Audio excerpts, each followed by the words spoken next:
Tonight is supposed to be the night everything finally goes right for Minato Uchiha. Instead, it becomes the night that breaks the village, his clan, and his son's future all at once. Welcome to Fanfic in a Nutshell, the channel where we rewrite worlds and ask, what if? If you enjoy dark, cinematic Naruto timelines like this, hit subscribe so you don't miss the next video. The world is simple on paper. There are hidden villages, built on chakra and war and fragile peace treaties. Konoha, the hidden leaf, stands at the center of it all, home of great clans like the Uchiha, masters of the Sharingan, and the Uzumaki with their monstrous life force and sealing arts. Above them all sits the Hokage, the village's shield. Beneath them all, in chains and ink, lives a monster, the nine-tailed fox, a living disaster sealed into a human host so it can't wipe everything out. Tonight, the fox's cage is weakest. Tonight is the night Kushina Uzumaki gives birth. In a fortified hideout far from the village, wrapped in seals and guarded by A and BU, Kushina lies drenched in sweat, her red hair stuck to her cheeks. In her arms rests a small bundle with jet-black hair streaked by a faint thread of red. 3 whisker marks score each tiny cheek. His eyes are closed, but when they open, they'll be darker than any Uchiha's. Minato stands beside the bed in a white cloak trimmed with flames, the 4th Hokage. But right now, he's just a man staring at his newborn son like he can't believe the world actually gave him something this pure. The Sharingan in his blood, the Uzumaki in hers. Somehow, it all came together to make this one quiet boy. "Hello there, Naru," Kushina whispers in a tired sing-song, her voice raw but soft. "It's your mother talking to you." Minato leans in, holding both of them, soaking in the moment as if he can freeze it. For a brief second, there is no war, no responsibility, no fox. Just a small family in a shabby bed in a sealed room. Then the door opens and Shisui steps in. He's still a kid himself, barely 10, but already one of the brightest lights the Uchiha clan has. Short hair, quick eyes, a smile that comes too fast for someone who's already unlocked a Mangekyo. Minato's nephew, the boy who lost his parents to the war and got taken in by the man who became Hokage. "Nephew, come over here. Come and meet Naruto," Minato says, warmth all over his face. Shisui doesn't need to be told twice. He crosses the room, leans over the bundle, and freezes. Black hair. Whisker marks. That strange mix of Uchiha darkness and Uzumaki fire. "He's one of a kind, uncle," Shisui says, and it's not a polite line. He means every word. Underneath the joy, there's a quiet fear he's been carrying for months. That once Minato has his real family, he'll stop needing the boy he took in. Stop seeing him. Shisui never said it out loud. He didn't have to. That's how Uchiha love works. Too deep, too sharp, always one step away from fear of losing everything. "Shisui, come for a photo." "You should be in it," Minato says, casual, like it isn't the most important sentence of Shisui's life. The worry cracks.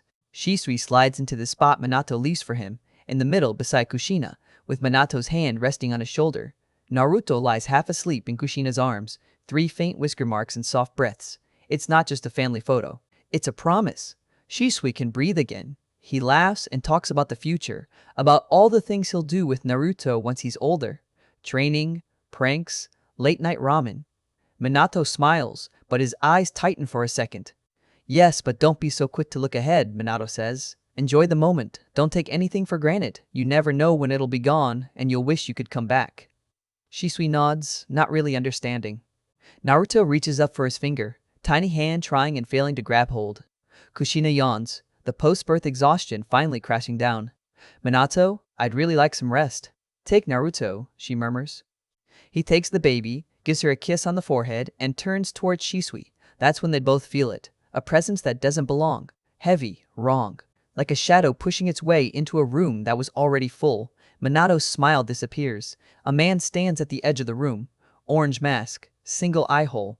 Cloak draped loose over his frame. He doesn't move like a stranger lost in the wrong place. He moves like someone who knows exactly how many people he already killed to get here. "Who are you? What are you doing here?" Minato says, voice flat, eyes sharp. The seals around the hideout should have kept anyone out. The A and BU should have responded to any threat. Neither happened. The answer is obvious. The guards are either dead or out of the fight. This man did what entire squads of enemy shinobi couldn't. He doesn't answer. He doesn't need to. His intent hangs in the air like a blade. Minato doesn't look away from him, not once, but his voice softens when he speaks. "Shisui here. Take Naruto. I can't risk anything happening to him. I'll be with you shortly." "Uncle, I can help." There's a flicker of yellow, and Shisui's gone. He lands in Minato's house, Naruto clutched against his chest, heart pounding. For a long second he just stands there feeling the silence. No masked man, no fox. Just a baby in his arms in a world he can't see falling apart somewhere else. He lays Naruto on the bed and sits beside him, watching the tiny chest rise and fall. Minato is the fourth Hokage, the Yellow Flash. The man even legends speak of carefully. If anyone can handle this, it's him. Shisui tells himself that until he almost believes it. Back at the hideout, Minato finally has both hands free. He stands between Kushina and the masked man, special kunai in his grip. The stranger watches him through the single eye hole in his mask. That jutsu won't help you in this, Yondaime, the man says, voice low. Minato doesn't argue. He just throws the kunai. The blade passes straight through the man's head like smoke. Minato flashes to the kunai and slashes anyway, testing, confirming. The kunai, his arm, his whole body, all of it passes through, like the man isn't even there. Intangible. The ground lights up beneath them, explosive tags. He didn't see them placed. He didn't sense the chakra. Wherever this man came from, he's done his homework. Too easy, the masked man laughs as the floor detonates. In the instant before the explosion, Minato vanishes. He reappears in the forest, kneeling, cloak fluttering from the shock. Behind him, the hideout is gone. The barrier seals are shattered, A and BU scattered across the ground, alive but broken. The one thing he should be able to feel. The flying thunder god mark he left on Kushina has vanished. Not even death erases his seal. Wherever she is, it's somewhere he can't reach. Someone wanted them separated. He doesn't have time to think about how. After a long, breathless minute, the seal flares back into his senses. He teleports. Kushina lies on the ground, pale and shaking, the Kyuubi looming over her in full form. 9 tails coil like living storms, and in its eyes, a familiar pattern spins. Sharingan Tomo, red and black.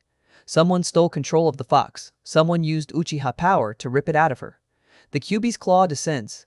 Minato grabs Kushina and shunsins to the trees in a flash. The masked man appears, watching. Fast as ever I see, he says, and then he warps out of reality, sucked into a spiraling darkness only he can see. Minato doesn't chase. He doesn't have that luxury. Kushina is fading fast. A Jinchuriki usually dies the instant their beast is pulled out. She's only alive because she's Uzumaki, and even that won't last long. He has one choice left. He teleports again. Back home, Shisui jumps to his feet when he sees Minato reappear, clutching Kushina like a broken doll. Here, lay with Naruto, Kushina, Minato says, as gently as he can with his hands shaking. He sets her beside the baby, then pulls on his flak jacket and Hokage cloak in one motion. There's no time for anything else. I'll be back shortly, he says. Then he's gone. Outside the village walls, the masked man slams his hand into the ground. Summoning jutsu. The Kyuubi crashes into existence in a plume of smoke, massive and furious, chakra rolling off it like a storm. Destroy everything, the masked man orders. The fox doesn't need to be told twice. It gathers chakra in its jaws, compressing it into a dense, dark sphere, a tailed beast bomb. It fires at the Hokage monument. The blast meant to tear down the stone faces and punch straight through the Hokage tower and intelligence headquarters behind it. The bomb never hits. A huge ceiling formula flashes into existence mid-air, swallowing the attack whole and spitting the explosion out in the distance, far from the village. The shockwave still rattles windows and rattles bones, but the leaf stands. I've got to be careful where I send those, Minato mutters under his breath, cloak snapping in the wind. The masked man warps into existence again, trying to drag Minato into his own dimension with that same spiraling vortex. For a heartbeat, Minato feels space pulling at his body, trying to erase him from the world. A yellow flash. He's gone before the technique completes. Lying on his back in the grass, Minato stares up at the night sky for a split second, lungs burning. Intangibility, instant transportation, explosive seals, control over the Kyuubi. The man is a walking nightmare, and worse, he's not stupid. He fought specifically to pull Minato away from the village, away from the fox, away from his family. He doesn't get long to think. The masked man appears again, chains whipping behind him. You are truly fast, Yondaime. However, this is the end for you, he says, bringing his hands up. Minato watches the rhythm of the intangibility, the way the man flickers in and out. When he's untouchable, he can't hit back. To attack, he has to become solid. There's a gap there, a window. It's small, it's enough. They charge. Minato throws another kunai. It passes through the mask. The man reaches for him, hand ready to grab and drag him into his private void. Just before they make contact, Minato vanishes and reappears behind him, catching the kunai midair and driving a Rasengan into the masked man's back. The impact smashes him into the ground. In that instant, Minato places a seal on him, a marker for Hiraishin and something else. When the man staggers back up, Minato is already in front of him, palm on his chest. A sealing formula flares between them. A contract seal? The man says, startled. You are no longer able to summon the Kyuubi, Minato answers. That's all he has time for. He flashes away, back to the real battle. At the village gates, Hiruzen Sarutobi, the retired third Hokage, stands with his adamantine staff extended, pushing against a wall of red fur. Every jutsu the assembled shinobi throw at the fox barely slows it down, but together, they at least keep it from tearing into the center of town. We must hold the Kyuubi back until the Yondaime can come, Hiruzen shouts. Somewhere inside, people scream. Somewhere else, people are already dead. A flash of yellow splits the night. Gamabunta, the giant toad boss, drops out of the sky and slams the Kyuubi into the ground. Minato stands on his head, coat whipping around his legs, eyes locked on the fox. Lord Fourth, what's the plan? Hiruzen calls up. I'm going to teleport it away from the village, Minato says. But it's going to take time. Gamabunta, I need you to hold him down. You better hurry, I can't hold him forever. The toad grumbles, pressing all his weight down as the fox thrashes. Minato weaves signs, places his marks, forces his exhausted chakra to obey. He's already burned too much, teleporting the first bomb, fighting the masked man, using Hiraishin at full tilt. Every breath now feels paid for. There's another blinding flash. When the light fades, the Kyuubi and Minato are gone. The battlefield goes silent for a beat, then erupts in cheers. He did it! He saved us! A shinobi screams, voice breaking. Hiruzen doesn't let himself relax. He looks to his ANBU, gives a quiet signal. They nod and vanish. The fight might be off these walls, but it isn't over, not yet. Far from the village, still within Fire Country, Minato and the Kyuubi reappear in a ruined clearing. The fox is stunned, eyes cleared of the Sharingan pattern, but its hatred is the same. Minato stares at it, then at his shaking hands. I've got to be quick, he says. I'll need Kushina to help me seal it. Naruto, I'm sorry. In one move, he teleports Kushina, Shisui, and Naruto to his side. The moment she arrives, Kushina bites back a scream and forces her chakra chains into existence. Golden links erupt behind her, lash out, and wrap around the Kyuubi's limbs and tails, pinning the beast to the ground. The chains drink its chakra, anchoring it to this spot and to her will. Shisui, watch over Naruto, will you? Minato says, eyes never leaving the fox. He's going to have a hard life from this point forward. Be his light in the darkness that will surround him. Shisui clutches the baby tighter, tears already gathering. I will protect him with my life, uncle. Minato kneels and sets Naruto down on a small makeshift bed on the ground. The fox roars in the background, chains rattling, but all Shisui sees is the tiny boy in front of him, blissfully unaware. Minato begins the hand signs for the Reaper death seal. The Kyuubi feels it, sees the Shinigami forming behind Minato. It thrashes harder, and for the first time tonight, there's real panic in its eyes. If it's sealed again, it might spend decades trapped. Centuries. It lunges. A massive claw slams toward Naruto. Minato and Kushina move without thinking. They throw themselves between the baby and the claw, bodies lining up perfectly. The fox's talons punch through their stomachs, pinning them in place. Blood spills over Naruto's blanket. They hold the claw there. They don't let it get any closer. Minato finishes the jutsu. The Shinigami's cold power wraps around him, invisible hands reaching into his own soul. He lays the 8-trigram seal on Naruto's stomach with trembling fingers, then guides the fox's chakra into himself and, from there, into the boy. When it's over, the Kyuubi is gone. Its power sleeps inside the child, wrapped in ink and god death. Minato can feel his own life bleeding away with every second. Kushina's is fading slower, but it's fading all the same. He looks at her. Is there anything you want to say to Naruto before we go? He asks. She laughs through the tears, broken and soft. There's so much, she says. She turns her head toward their son. Naruto, I love you. I want you to be happy. It will be hard, I know, but don't give up. Being a Jinchuriki is something I would never want for you. It's lonely and dark. She takes a shuddering breath. You'll have your older cousin Shisui. He'll take care of you. You'll have Jiraiya later on. But don't follow his habits, okay? Be respectful. Be kind.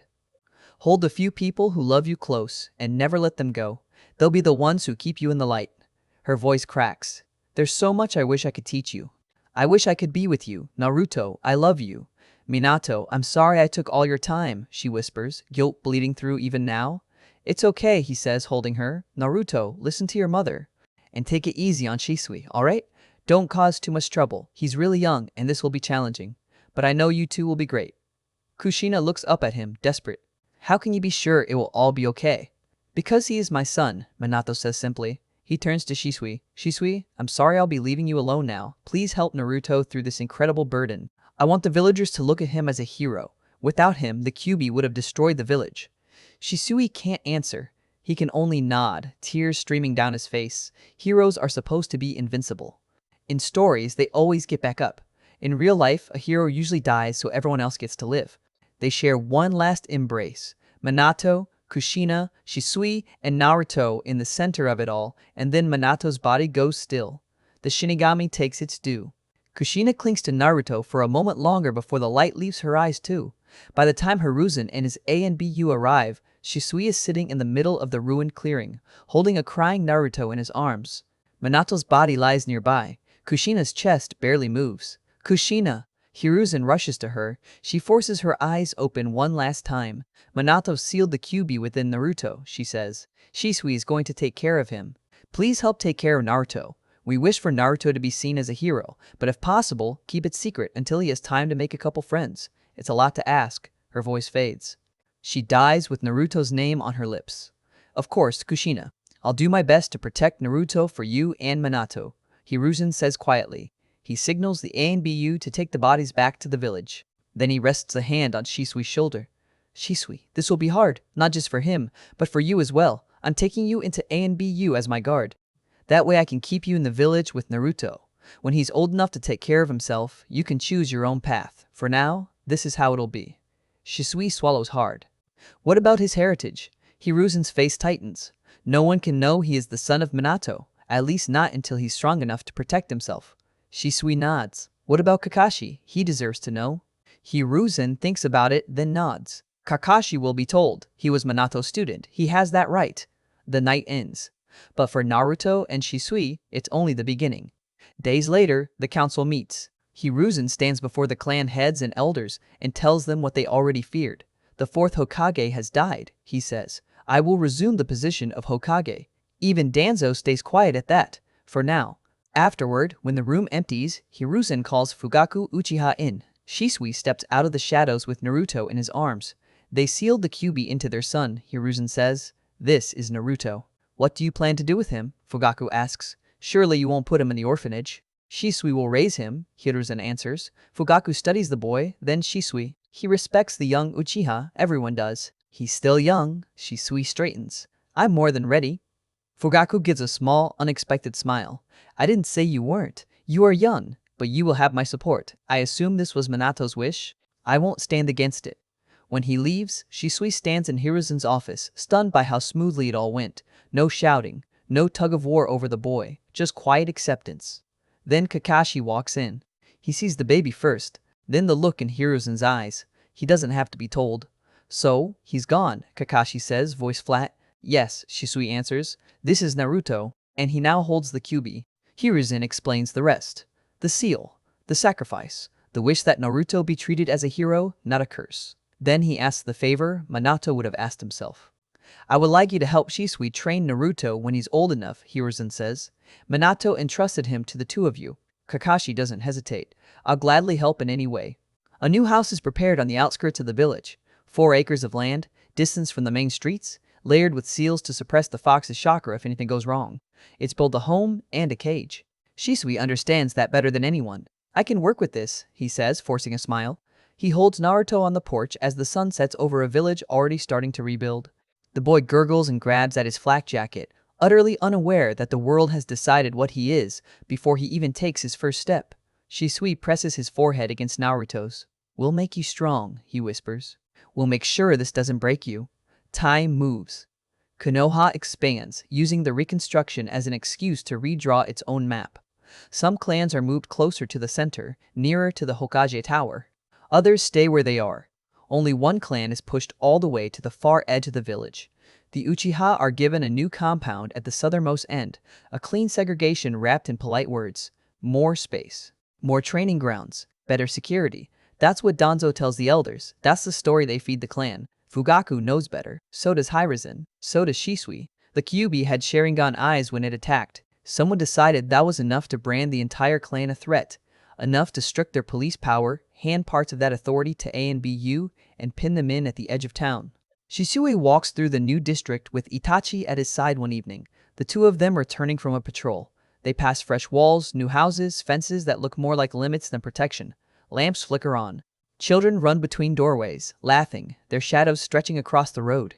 Far away, on the other side of the village, Naruto chases Shisui around their house until both of them are breathless, tiny feet slapping against the floor.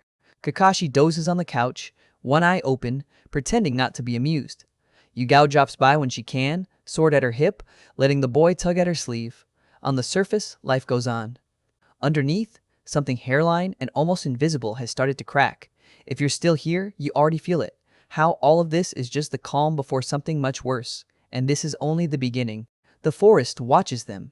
Thick trees crowd together at the border of fire country, their branches tangled like fingers. Wind moves through the leaves in slow breaths, pushing shadows around the two figures perched on a branch high above the ground. Shisui sits with one leg dangling, bored on purpose.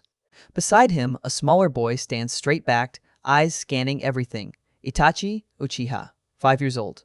Shorter than Shisui, hair brushing the base of his neck, face too serious for that age. "Do you know our objective, Itachi?" Shisui asks, casual. "We are to track down a fugitive and bring him in for intel." Itachi answers without hesitation. "Correct. We're hunting one man. He knows we're coming. He's allowed to use traps, decoys, genjutsu, everything short of killing us." Shisui stretches. "So, you lead." He doesn't take point, he doesn't show the way, he just taps Itachi on the shoulder. "You set the pace. I follow." They drop to the ground and push through the gate into the forest of death. The place earns its name fast. Everything here is too big. Trees, vines, the sounds. The air is wet. It smells like moss and old blood. Itachi moves with strange calm for a child. He doesn't rush. He stops often, eyes sliding over bark, dirt, leaves. Shisui stays a few steps back, hands in his pockets, letting him work. "Ah, find something, Itachi?" Shisui asks when the boy reaches into a hollow trunk. "Hi, a scroll." Itachi hands it over. Shisui breaks the seal and scans the message. The fugitive lays out the rules in messy handwriting. Earth-style user, good at genjutsu, leaving clues and fakes. "Good eye," Shisui says, tossing the scroll back. "What do you think?" "The decoys can be more intricate," Itachi says quietly. "He can disguise traps as simple animal tracks. Even our own expectations can be used against us." Shisui smiles. Book smart and already thinking 2 moves ahead? They move deeper in. Birds shriek in the distance. Something big crashes through the undergrowth somewhere far away. The forest doesn't care who wins this little game. It only cares who survives. Shisui runs ahead for a moment just to see what Itachi does. About 50 meters up, his eye catches movement. A snake as thick as his torso slides out of the brush. It rears up, fangs bare, lunging toward him. Shisui doesn't move. Itachi does. Steel flashes. He drops in from the side, tanto in hand, blades singing through the air. One clean swing and the snake splits into 3 pieces, body flopping in the leaves. "Not bad," Shisui says. "Good job, Itachi." Itachi doesn't preen, doesn't grin, just nods once and wipes the blade. He's got some genjutsu training, Shisui thinks, impressed. I can work with that. They press on until the trees thin and 2 paths appear ahead, split in the ground like a forked tongue. The dirt is scored with tracks on both sides. "So," Shisui asks, "which way do you think?" Itachi crouches. He studies the left path, then the right. Fingers trace the edges of the footprints, the depth, the spacing. "The tracks are too perfect on this side," he says finally, pointing left. "Our fugitive wants us to think he went this way. Every step looks the same. No variation, no weight shift. On the right, the prints are slightly uneven. Some are barely visible, like he tried not to leave them, but failed." He straightens. He went right. Shisui claps him lightly on the shoulder. "Well done. For an Earth-style user, covering tracks is easy. Making perfect ones is even easier. Real steps are messy." They follow the right path until it drops them beside a narrow river. Shisui kneels to filter some water, but Itachi's gaze stays on the riverbank. "You know," Shisui says, "I think a fish may have left that mark." Itachi's eyes sharpen. "So it's not a decoy?" "Everything can be a decoy," Shisui answers. "That's the point. If you confuse your pursuer, you get choices." Time. Breathing room. He lets that sit in the air. Itachi's mouth tightens in frustration. He likes clean answers. This world doesn't offer many. They move on. Hours pass in a blur of branches and undergrowth. The forest presses down on them, testing their nerves. Shisui gives hints. Itachi analyzes. They make progress, 1 clue at a time. By the time the sun sinks, the fugitive is in reach. Shisui senses the chakra first. They enter a clearing and find a man kneeling in the shallow stream, wounded, ANBU mask cracked at the side. His breathing is ragged. Blood stains the water around him. "Are you all right?" Shisui asks, stepping closer. The man looks up, eyes sharp despite the pain. "Took you long enough?" Before Shisui can answer, 3 more figures land around them, masks gleaming, cloaks dark. "ANBU, more ANBU," Shisui mutters. "Hand us the traitor," the biggest of the 3 orders, voice flat. "What proof do you have that he's a traitor?" Shisui's tone cools. "He's not the traitor," the woman on the left says. "He has information about who truly is." The wounded ANBU staggers. "That's enough. I'm going to the Hokage myself." He tries to move up the stream. A kunai flashes from the woman's hand, stabbing into his head. His body bursts into water and collapses. "A clone," Shisui notes, eyes narrowing. "Oh well," the woman says casual. "My wires are coated in poison. He won't get far before his body shuts down." The 2 male ANBU leap at Shisui with drawn swords. The woman darts for Itachi, blades ready, driving him back toward the trees. "You, Uchiha, really do push your luck," she says. Twin swords weaving a tight, relentless pattern. Itachi is forced back step after step. He parries, blocks, just barely keeping up. She presses harder, his foot slips. Steel flashes toward his throat. Sharingan. Itachi breathes. His black eyes turn red, a single tomo spinning into existence in each iris. The world slows. Her wrist twitches before her blade swings. Her feet shift before she lunges. He sees the pattern, the small tells, the rhythm. Defense solidifies. He begins to redirect. Where he was stumbling before, now he's the one forcing distance, parrying with smoother precision. For a moment, the woman's eyes widen behind the mask. Then she changes tactics. Shuriken fly, wires singing in the air as she controls their arcs. The blades miss him by inches, biting into the ground and the trunks behind him. Every dodge pulls him a little more into the pattern she's weaving. She's layering the wires, Itachi realizes, chest heaving. Doubling them, tripling them. The pattern changes every pass. He dodges 3 shuriken by spinning mid-air, twisting just enough to avoid the steel that hisses past. "I can see it," he thinks as the Sharingan feeds him trajectories. "So this is the power of these eyes." The next volley comes. He throws his own shuriken, letting them clash with hers. Wires twist, cross, tangle. "You've fallen into my trap, Uchiha," the woman says, cutting a line nearby. The wire should tighten around Itachi's limbs. Instead, there's a jerk at her own arm and throat. The network she made has been rewired. The lines snap tight around her instead, choking her and pinning her wrist. How? A few minutes earlier, Itachi had seen the pattern. He didn't have to cut the wires, just redirect which anchors they looped around. 1 extra shuriken here, 1 turn there, everything hidden inside her own trap. She collapses, kunai clattering to the ground. Across the stream, Shisui dances. 2 ANBU come at him from both sides, swords slashing low and high in a coordinated rhythm. He blocks one, twists away from the other, never quite in reach, never quite still. He ducks under a heavy strike, plants a kick in the bigger man's back, and shoves the second away with his tanto. The water splashes, ripples spreading. "Looks like Itachi's got things handled," Shisui says lightly, hearing the clash in the background. "Guess I'll end it here." He brings his hands together, teleportation jutsu. He runs. Suddenly, there are 3 Shisui circling the 2 ANBU. Then 5. Then 7. A ring of figures flashes around them at high speed, each one sharp, each one solid. Shadow clones? The smaller ANBU snaps, trying to track them. The bigger one shakes his head. No. After image clones. I can't tell which is real. He slams his fist into the ground. The stream erupts in a shockwave of water, spraying up and out, trying to disrupt whatever illusion is there. The ring of Shisuis remains. All of them have their blades drawn. All of them look equally real, equally dangerous. The bigger ANBU whirls, movements just a hair too slow now that his footing is unstable. His attention splits. His guard leaves a gap at his back. A flash. The real Shisui appears behind him, tanto pressed against the man's spine, edge whispering against cloth. "Found you." "Enough," the ANBU growls, but he knows he's lost. Shisui steps back and sheathes his blade. The clones vanish, leaving the clearing empty but for them. Up in the trees, a handful of silhouettes watch and then move away in silence. "Looks like the supervising Jonin liked the show," Shisui says. The surviving ANBU gather their fallen comrades. The woman is still alive, just unconscious from her own trap. As they prepare to vanish, the leader looks back. "We will be watching you, Shisui Uchiha. Itachi Uchiha." They disappear into the trees. "Who were they?" Itachi asks, wincing as his foot touches down. Pain shoots up his leg. Those, Shisui says quietly, were Lord Danzo's A and BU route. Itachi feels a sharp stab in his ankle and stumbles. Shisui crouches immediately. Sit. He unwraps the boot, checks the joint, wraps it again. It'll be okay. Stay off it. He lifts Itachi onto his back. Itachi hates it, face flushing, but Shisui just laughs and starts walking. Why did my ankle hurt like that? Itachi asks after a while.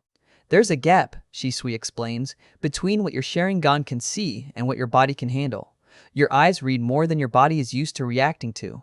That strain hits muscles and joints. At first, it punishes you.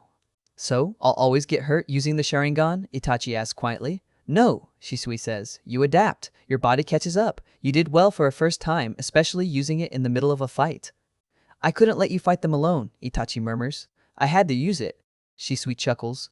Don't call me weak, Itachi. I can handle myself, you know. That's not what I know, Shisui cuts in, still smiling. Then his voice steadies. Just be careful. Never test a new power at full blast in a real fight if you can help it. Today ended fine.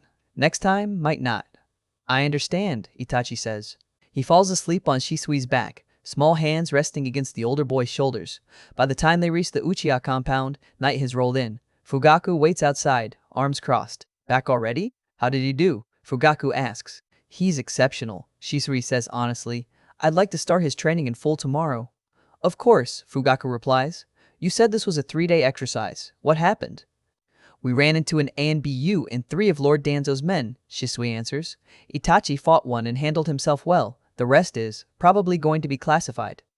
Fugaku's eyes narrow. Danzo's name always does that. He takes his son inside. Shisui Shunshin's back home. When he steps into his own living room, Naruto is fast asleep on the couch, face buried in Kakashi's vest, one small hand gripping the Jonin's flak like a lifeline. Kakashi is passed out too, masked face tilted toward the TV, some late-night show flickering across the screen. Shisui sighs. Oh man, he's gonna get Naruto addicted to that thing, he mutters. 2 months slip by. Shisui trains Itachi almost every day. The kid is a sponge.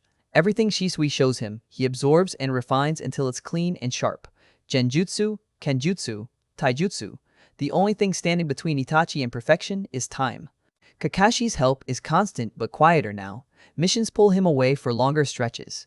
Yugao comes by often, watching Naruto whenever Shisui is out, sword resting against the wall while she helps corral the small whirlwind. One afternoon, Shisui walks into their usual training ground with Naruto on his hip. Itachi is already there, practicing kata alone, every movement straight and precise. He stops as they approach. Hey there, Naruto, Shisui says, setting the boy down. This is my friend Itachi. Naruto has just woken up from a nap. His black eyes are heavy, lids low. He stares up at Itachi, studying him in silence. Itachi shifts slightly. Does he not like me? Naruto keeps staring.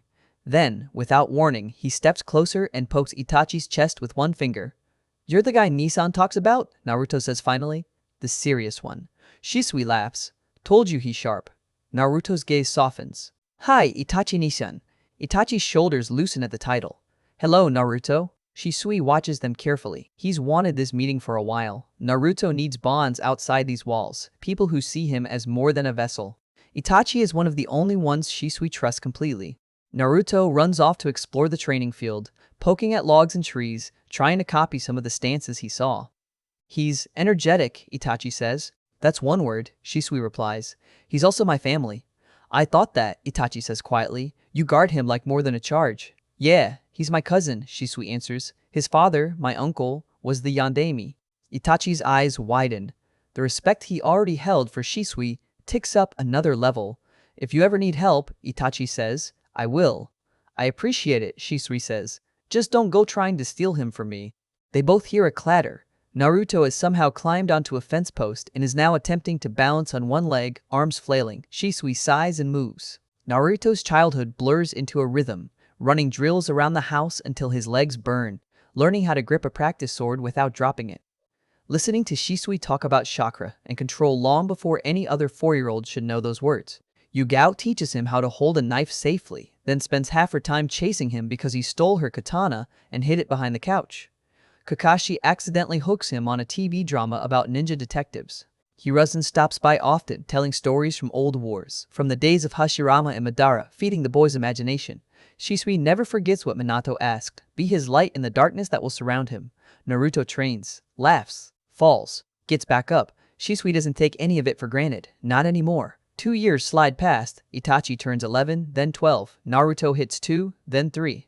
The gap between the two worlds, one of elite missions and political shadows, the other of wooden swords and chakra exercises, stays, but it thins at the edges. Shisui and Itachi grow into monsters on the battlefield. Fire jutsu that level clearings. Genjutsu that trap whole squads. Genjutsu exchanges so clean they look rehearsed. They push each other higher every day. On Itachi's birthday, Shisui gives him a gift, a genjutsu Shisui created himself. Demonic illusion, mirror heaven and earth change. You can bounce back another person's illusion on them, Shisui explains while Itachi listens, stunned. Or twist it. It costs chakra, but less than casting an original genjutsu. Shisui, this is your own technique, Itachi says quietly.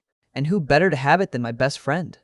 Later that year, Itachi returns the favor, teaching Shisui his own original jutsu, exploding shadow clones. Clones that explode with the same flexibility as a normal shadow clone, but with a detonation strong enough to turn the battlefield into a grave. They speed through the ranks, becoming walking rumors. Fire jutsu monsters, genjutsu artists. Sword users who blur through enemy lines and leave silence behind. And yet, between missions, Shisui still comes home and lets Naruto knock him flat with a flying tackle, laughing as the kid demands another race around the yard. The village keeps changing. The expansion finishes. The new Uchiha compound at the southern edge is fully built, walls high and clean. On paper, it's an honor, more land, more space. In practice, it's exile. The police force's authority is chipped away, peace is handed to A and BU. The Sharingan seen in the Kyuubi's eyes becomes an excuse. People whisper more when Uchiha walk by. Doors close a little quicker. Fugaku fights it in the council room and loses. Hiruzen apologizes. Danzo smiles and talks about security. Shisui and Itachi patrol Fire Country's borders as part of the renewed show of strength. Bandits, opportunistic enemy squads. Anyone who thinks Konoha'S weak after the fox attack learns fast how wrong they are. One night, after a long patrol, they sit on a fallen log in the woods, fire crackling low to one side. Itachi, Shisui says quietly, staring into the flames. Something on your mind? Itachi hesitates. Then he speaks. Do you remember when we first met? When I said I had awakened the Sharingan? He asks. Yeah, Shisui says. You okay? Itachi takes a breath. I awakened it because my father took me to the battlefield when I was 4. There was an enemy shinobi. Alive. Barely. I gave him water when no one was looking. Shisui listens without interrupting. He thanked me, Itachi continues. Then he tried to kill me. Father killed him first. It happened so fast. One moment I was helping him. The next, he was dead and father's hand was bloody. My eyes changed then. I felt sadness and guilt. Both. Guilt, Shisui says softly. Yeah. The Sharingan heightens emotion, Shisui explains. Joy, grief, fear, guilt. It takes those feelings and makes them sharper. It's like a window to your soul that everyone can see in your eyes. Itachi looks at him. Shisui, how do you know so much? Shisui sighs. For once, the joking edge leaves his voice entirely. There's a reason I'm so talked about in the clan, he says. I awakened the Sharingan early. I reached the 3rd Tomo younger than almost anyone, and then he trails off. And then Itachi pushes. Shisui stares at the fire for a long moment. When he looks up, his eyes change. The 3 Tomoe spin. They melt. Lines twist into a new, more complex pattern. The Mangekyo Sharingan opens. This, Shisui says, voice heavy, is the Sharingan's power at its fullest. Itachi can't look away. The pattern pulls at him, ancient and wrong and beautiful all at once. How did you awaken it? He asks, barely above a whisper. The Mangekyo comes from loss, Shisui says. Real loss. Watching someone you care about die. The kind of pain that doesn't leave. The kind that rewires you. He doesn't speak names. He doesn't describe the mission where his comrade vanished in front of him, erased by an enemy jutsu he couldn't stop. He doesn't talk about the nights afterward, lying awake, eyes burning. I hope you never have to use this power, Shisui says. Not because it's weak, because it isn't, but because of what it costs you to get it and what it takes every time you use it. What could be the drawback to something like that? Itachi asks.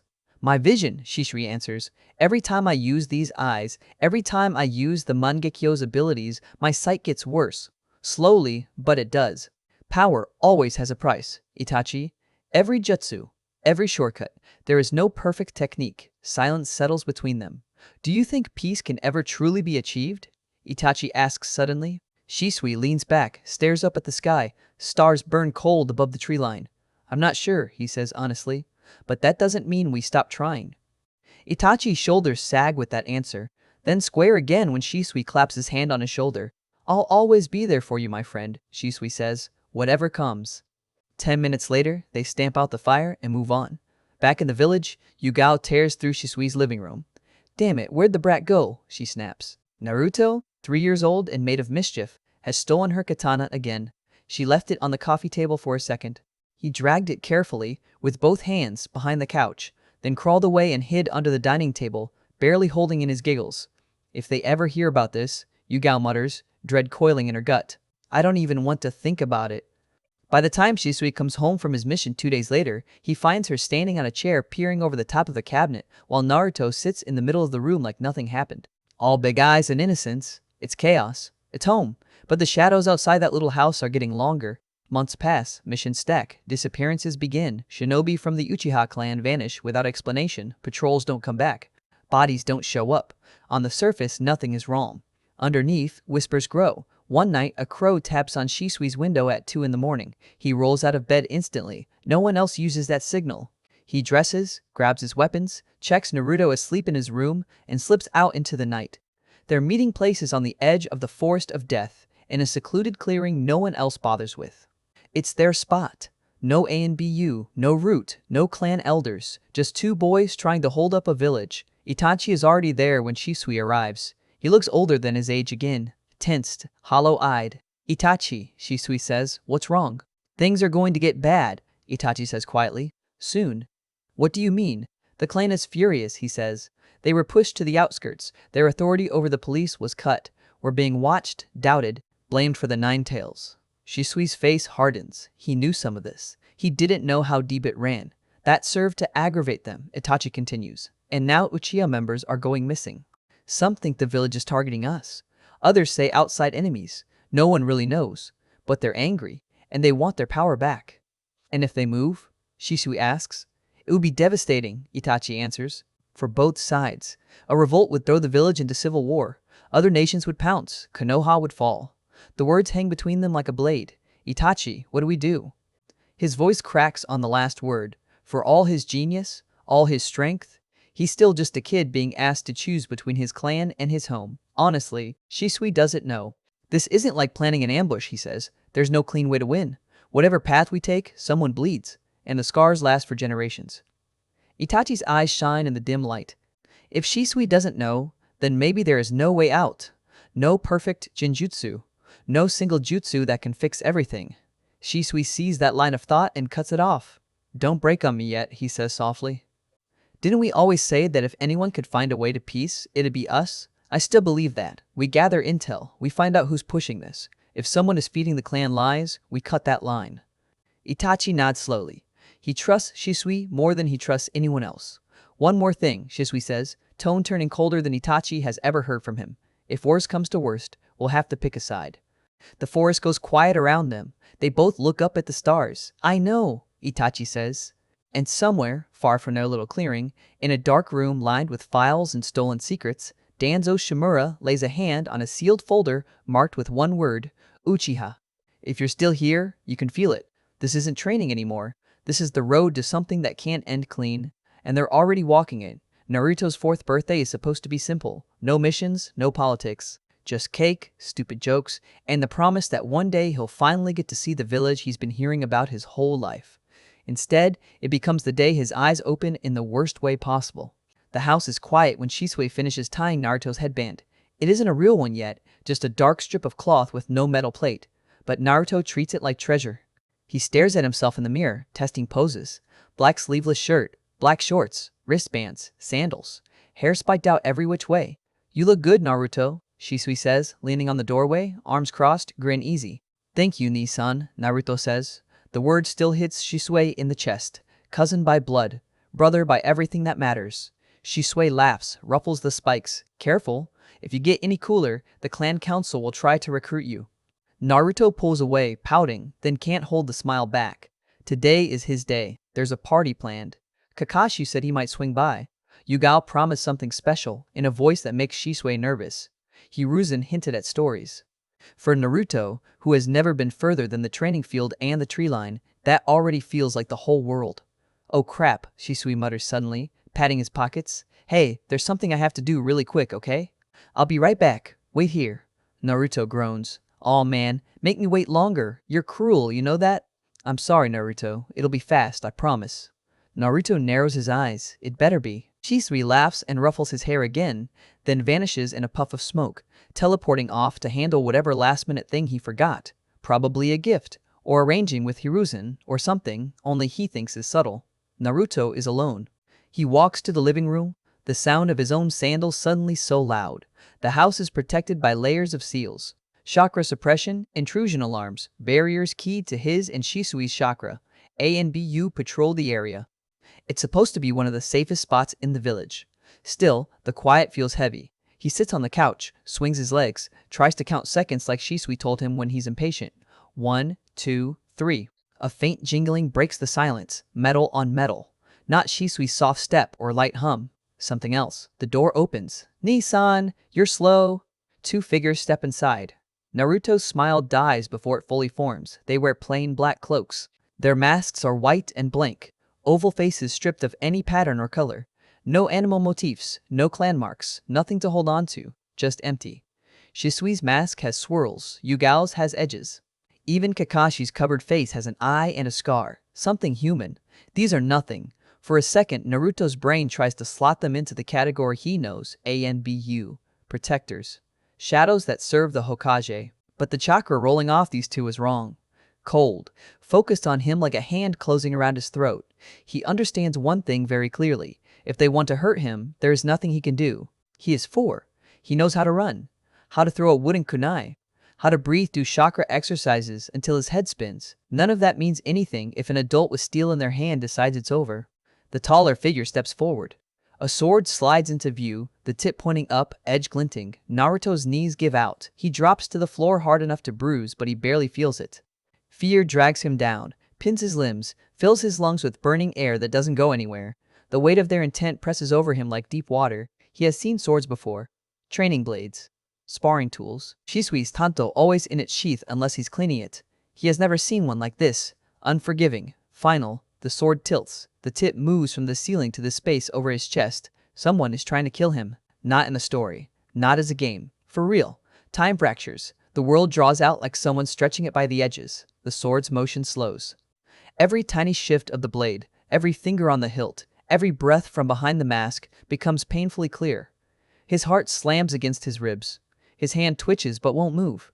He can see everything. He can't change anything.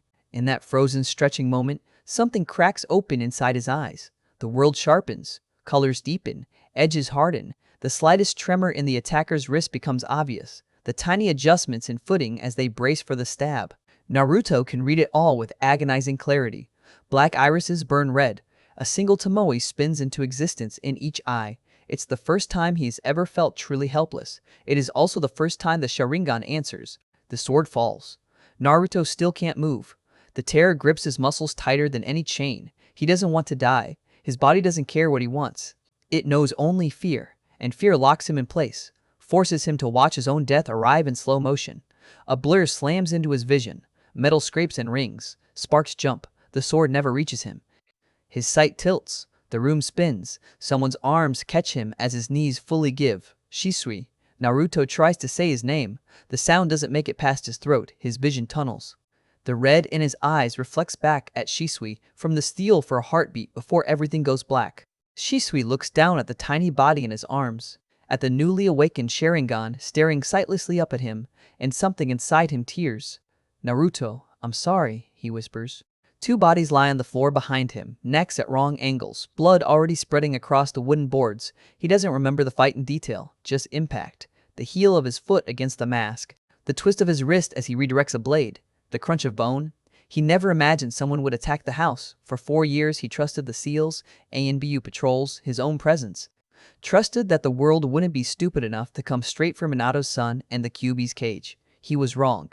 If he had been a step later, a second slower, if he had stayed in that shop arguing about price, or stopped to talk to Itachi on the way home, Naruto would have died on his 4th birthday. Watching his killer's blade inch toward him in perfect detail, unable to move, Frozen in fear, Sharingan awakened to witness his own end. Shisui carries him to his room, lays him on the bed, and sits beside him until dawn, eyes burning, Sharingan active the whole time like it can somehow chase away the memory. He wanted Naruto's eyes to open when he was older, when he was ready, when Shisui could stand beside him in a controlled setting and catch him before the shock hit. Not like this, not with death as the trigger. When he finally leaves the room, Itachi is waiting. The younger boy listens without interrupting as Shisui explains what happened, the intruders, the masks, the sword, the Sharingan. He doesn't ask stupid questions like, "Are you sure?" Or, "Maybe it was random." They both know it wasn't. Root moves in silence and shadows. Root uses blank masks and colorless cloaks. Root has never liked that Minato's legacy lives in an Uchiha household, wrapped in Uzumaki seals. But there is no solid proof, no emblem, no confession, nothing that would stand in front of the council. Itachi puts a hand on Shisui's shoulder. "You saved him," he says. "I almost didn't," Shisui answers, voice raw. "I should have seen it coming, I should." "You saved him?" Itachi repeats. "That's what matters now." For once, Shisui lets someone else's certainty hold him up. Over the next year, Naruto's eyes fully develop. The single tomoe becomes 2, then 3 in each iris. At 5, he has the ability to copy and analyze everything he sees. The classic Sharingan strength, sharpened by a mind that refuses to forget. Shisui adapts. He doesn't drown the boy in jutsu. The memory of that sword still lives behind Naruto's eyes. Instead, he builds him slowly, layer by layer, running drills until Naruto's legs shake, bodyweight exercises until his arms burn. Basic taijutsu forms practiced until he can throw the same punch 100 times with no wasted movement. Stance training until he can stand under pressure without folding. Every morning, Naruto wakes up sore. Every night, he collapses into bed and is asleep before his head hits the pillow. Every morning, he gets back up. By 5, his physical condition already matches mini Genin and brushes into Chunin territory in bursts. Experience is the only thing he's missing. Hiruzen visits often after the attack, sitting on the porch with Naruto and telling him stories. Tales of the first Hokage and Madara, of the second and his deadly jutsu, of a time when Konoha was still new and mistakes hadn't hardened into policy. Kakashi is around less, swallowed by A and BU duties, but when he does show up, he lets Naruto climb all over him, answers his questions about missions, and pretends he isn't quietly tracking every shadow near the house. One afternoon, Shisui steps into the living room and stops. Naruto sits cross-legged on the floor, a book bigger than his head open in front of him. His brow furrows in concentration. His lips move as he sounds out words. Genjutsu. Theory, attacking the mind, Shisui reads aloud, amused. "Naruto, what are you reading?" Naruto looks up, eyes bright. "Hey, Nissan, I'm reading about Genjutsu. Itachi Nissan gave me this. He said if I understand how illusions work, I can fight without always having to rely on brute force." Shisui smiles. It fits. Naruto has already shown a strange fascination with the mind. After staring at death in slow motion, he knows exactly how dangerous fear is. Shisui says. "Would you like to learn one?" Naruto shoots to his feet so fast the book flops over. "Yes!" He zips towards Shisui, practically vibrating. Shisui has to laugh. For all the trauma, for all the pressure, the kid still greets every chance to grow like it's a gift, not a burden. "Depending on how well you learn this one," Shisui adds, "I'll teach you another." "Okay, let's go." Naruto grabs his sleeve and half drags him to the indoor dojo. Shisui stands in the center of the mat and folds his arms. "Alright, this is a D-rank genjutsu," he says. "Demonic illusion, hell viewing technique." Naruto tilts his head. "What does it do?" "You make the victim see something that scares them," Shisui explains. "At the basic level, it's a simple fear illusion, but with mastery, it can hit a lot harder. A D-rank can feel like a C or B. In the right hands, even an A." Naruto's eyes widen. "So, you fight them without touching them." "Exactly. Attack the mind, and the body follows." "Teach me," Naruto says immediately. Shisui thinks for a second. Then he adds a hook. "I've got a challenge for you," he says. "If you can get this genjutsu down in 6 days properly, no sloppy hand signs, we'll celebrate your birthday at Ichiraku's." Naruto freezes. "Outside?" he whispers. Shisui nods. "Outside. First time. Real ramen. No promises about free refills because I've seen you eat." Naruto's eyes light up like someone just handed him the Hokage hat. He starts training on the spot. Shisui steps back and watches as Naruto repeats the hand signs over and over, building the muscle memory. The Sharingan flickers in his eyes as he studies Shisui's demonstration once, then imitates it as best he can. God, I love this kid, Shisui thinks, chest warm. So determined. No matter what happens, he gets back up with a smile. I can't wait to see the shinobi he becomes. A presence appears at his side. You think it's wise he start learning jutsu? Kakashi asks, hands in his pockets. Ah, Kakashi, how are you? Shisui answers. I'm fine, how's he doing? Kakashi nods toward Naruto. He's doing pretty well, Shisui says. And I think it's fine, it's only a genjutsu. Lower chakra cost than most elemental ninjutsu. Plus, it fits him. He wants something that lets him fight without always fighting. Kakashi watches Naruto's hands, tracking the pattern. Recognition flickers in his eye. Why? He asks. Why genjutsu first? Shisui's smile fades a little. Ever since that incident, he says quietly, not needing to explain which one, he understands fear better than most adults. He knows what it's like to be frozen. He wants a way to do that to other people instead of being the one on the floor. Kakashi's gaze hardens. When he heard about the attack, about the sword, about the Sharingan awakening, something in him snapped too. Minato's legacy almost died in a house that should have been untouchable, that doesn't leave easily. I get it, he says. Listen. If you need help with his ninjutsu training when he's older, I'll help. I owe Minato-sensei that much. And Naruto. I appreciate it, Shisui answers. My own jutsu are mostly fire. Pretty standard Uchiha stuff. Naruto, he's different. He's got options. How many do you think? Kakashi asks. Uchiha blood gives him fire, that's almost guaranteed, Shisui says. His father had lightning, and his mother had wind, plus the Uzumaki life force. I'd bet he has at least 2 affinities. 3 wouldn't surprise me. Kakashi lets out a low whistle. Ninjutsu powerhouse. Genjutsu threat. With your sword training, he's going to be a monster in close combat too. That only scratches the surface, Shisui says. Imagine what he can do when he really starts mastering the Sharingan. Damn, Shisui, Kakashi mutters. He isn't sure if he's more impressed or concerned. Shisui snaps his fingers. Oh, before I forget, come to Naruto's birthday next week? You know it, Kakashi answers. Have you finally decided where to go with him? Yeah, Shisui says, glancing at Naruto. Kinda made it a wager.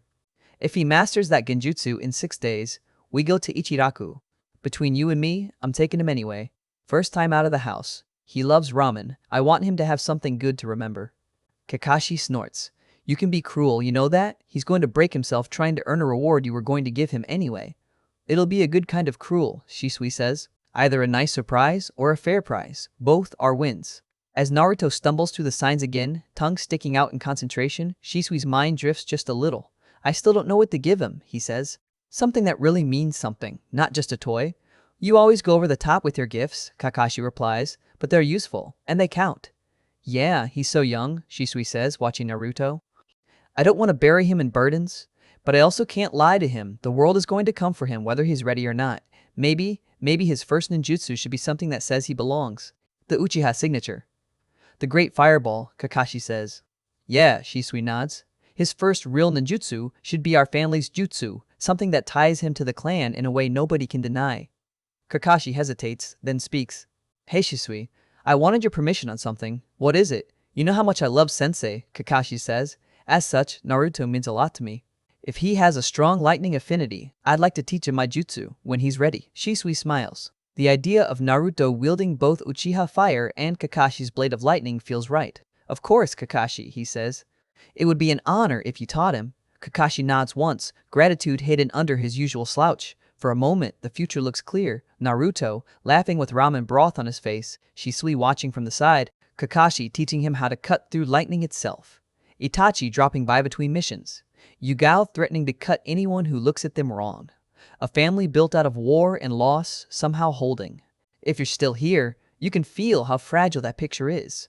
How much pressure is building under it from all sides. Because while Naruto trains his mind to trap enemies in fear, the village is sliding toward a different kind of nightmare. Far above the streets, in the Hokage's office, Hiruzen Sarutobi sits behind his desk, pipe untouched. Itachi-kun, he says as the young man kneels.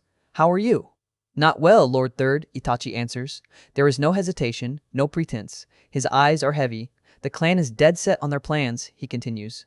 They are convinced the village wronged them. Being moved to the outskirts, losing authority over the police, being blamed for the Kyuubi. I fear, within a year at most, they will revolt. Hiruzen's face tightens. He'd hoped it wouldn't come to this. He always hoped. Is there anything we can do? He asks. At this stage, Itachi says, I doubt it. The distrust runs deep, both ways. But, Hiruzen prompts. My friend Shisui, Itachi continues. He told me that if all else fails, he has a plan. I trust him. Hiruzen leans forward. Bring him in tomorrow. Understood, Itachi says. The next day, Shisui kneels on the same floor. Around him, the room is full. Hiruzen at the desk. The two village elders, Homura and Koharu, standing to one side. Danzo Shimura in his usual bandages and darkness, leaning on his cane, eye unreadable. So, Shisui, Hiruzen says gently, Itachi has told me of your proposal. Shisui bows his head. Yes, Lord Third. I believe there is a way to stop the revolt, without bloodshed. Danzo snorts softly. You propose to end years of resentment and political maneuvering with a single genjutsu. Shisui doesn't look at him. Not just any genjutsu, he says. My Mangekyo ability. Koto Amatsukami. The name lands like a weight. What does it do? Koharu asks, wary. It is a special genjutsu, Shisui says. The strongest there is. I can enter a person's mind without them knowing. Plant a desire, an idea, a change of heart. They will think it was always theirs, that this is what they wanted from the start. The implications ripple through the room. Manipulate a clan head, quietly redirect a revolt, save a village without drawing a blade, or control a Hokage, or twist an entire council. The tool is terrifying, its user even more so. Homura speaks first. And you would use this on your own clan leader? Yes, Shisui answers. On Fugaku, I will make him stand down, choose peace, abandon the coup. If he does, the others will follow. We avoid civil war and invasion. Konoha survives, the Uchiha life. Itachi stands behind him, jaw clenched. He knows exactly what Shisui is offering, not just power, not just risk, guilt. The weight of rewriting someone's will and living with it forever. It's manipulation, Danzo says. Dangerous, unstable, if he ever breaks free. Enough, Danzo, Hiruzen says sharply. The old warhawk falls silent, but his single visible eye never leaves Shisui. Shisui keeps his forehead to the floor. I know what I'm suggesting. I know it's ugly, but so is the alternative. If the Uchiha revolt, we lose thousands. The village burns. Other nations attack. This way, one mind bears the burden instead of tens of thousands of bodies. The room is quiet. Itachi looks at Hiruzen's face, at the way his eyes are closed, weighing, at the way his hand tightens on the pipe. Finally, the Hokage nods. Very well, Shisui, he says. I will allow it. Lord Third, Danzo starts. I said enough, Hiruzen says. We will not slaughter a clan if there is any other path, however painful. Hi, Shisui says, relief flooding through him. Thank you, Sandaime-sama. 5 days. In 5 days, the Uchiha clan will hold a major gathering at Nakano Shrine. Fugaku will speak. The coup will move from whispers to a plan. In 5 days, if Shisui succeeds, that plan dies in Fugaku's mind before it ever takes breath. In 5 days, if he fails, he doesn't let himself think that far. He sees Naruto's smile, Itachi's strained eyes, Kakashi's slouch hiding concern, Yugao's quiet warmth, Hiruzen's wrinkled hand on his shoulder. 5 days, one jutsu, one choice. Later, as they leave the tower together, Itachi walks beside him in silence. Shisui, he says finally, are you sure about this? Yes, Shisui answers. His smile is smaller than usual, but it's real. If I do this, the revolt is over, he says. We can live in peace. You, me, Naruto, Kakashi. We can all be a family. No war, no massacre. It's worth the cost. Shisui, Itachi starts. Listen, friend, Shisui says. Don't worry so much. I've got this. Go home. Spend time with your sister. I'll go see Naruto's progress on that genjutsu. After that, I'll see you at the shrine. He turns away, cloak shifting around his legs, silhouette thinner than it used to be. Inside, as he heads home, one thought refuses to leave him. If it's for them, for Naruto, for Itachi, I'll do anything, no matter what it takes. 5 days from now, on a dark night under the stone of Nakano Shrine, Shisui will stand above the gathered clan and reach for the eyes that can rewrite fate. And someone else will be waiting in the shadows, ready to cut that fate apart. Naruto masters the hell-viewing technique on the 5th day. On the 4th, he can form the signs without stumbling. On the 5th, he stops thinking about his fingers and starts thinking about the feeling behind it. Fear. The cold that crawled up his spine when a sword hovered over his chest. The weight that pinned his body to the floor.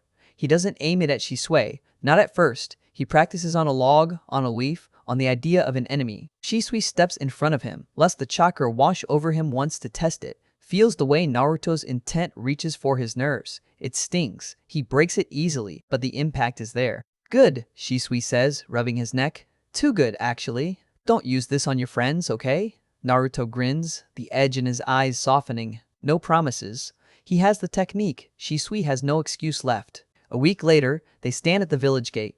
Naruto stares up at it like it's the wall of a new world.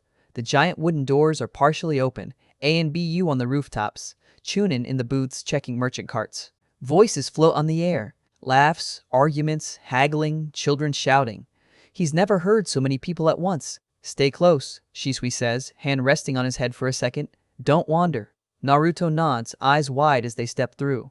Konoha is both smaller and bigger than he imagined. The streets are narrower than the grand avenues in his bedtime stories, but they're packed with life. Shops crowd each other. Weapon stores, bookstores, clothing stalls, food stands with steam rising from pots. Shinobi in flak jackets move past civilians in simple robes. Dogs with forehead protectors trot alongside masked ninja. The Hokage monument watches everything from above. Naruto spins, trying to see everything at once. Shisui laughs. You'll get whiplash. They pass a group of villagers sorting crates. A woman looks up, sees the Uchiha crest on Shisui's back and the kid at his side. Her smile tightens.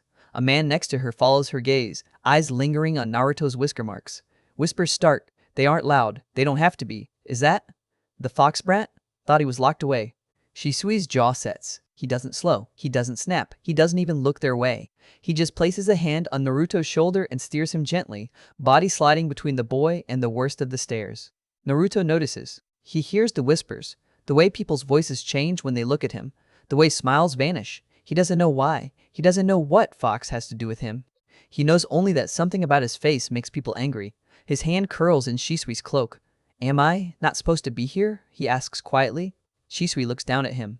For a heartbeat, he sees the night Minato died, the fox's claw, the seal on Naruto's stomach. The decision to tell him or wait. You have as much right to be here as anyone, Shisui says. Ignore them. Naruto nods, but the knot doesn't fully leave his chest. Then they turn a corner and everything narrows to one thing. Ichiraku. The stand is smaller than he imagined. Just a simple wooden counter, stools, a curtain. But the smell that hits him, broth, soy, pork, noodles, is enough to wipe everything else from his mind. Welcome, Tucci calls, pushing the curtain aside. Oh, Shisui, long time no see. Been busy, Shisui says. Brought someone. Naruto steps forward slowly, like he's entering a shrine. This is Naruto, Shisui introduces. My little brother. Naruto looks up, surprised. Shisui has never said it that plainly in front of someone else. Tucci's face softens. Nice to meet you, Naruto. And nice to meet you too, Naruto stammers.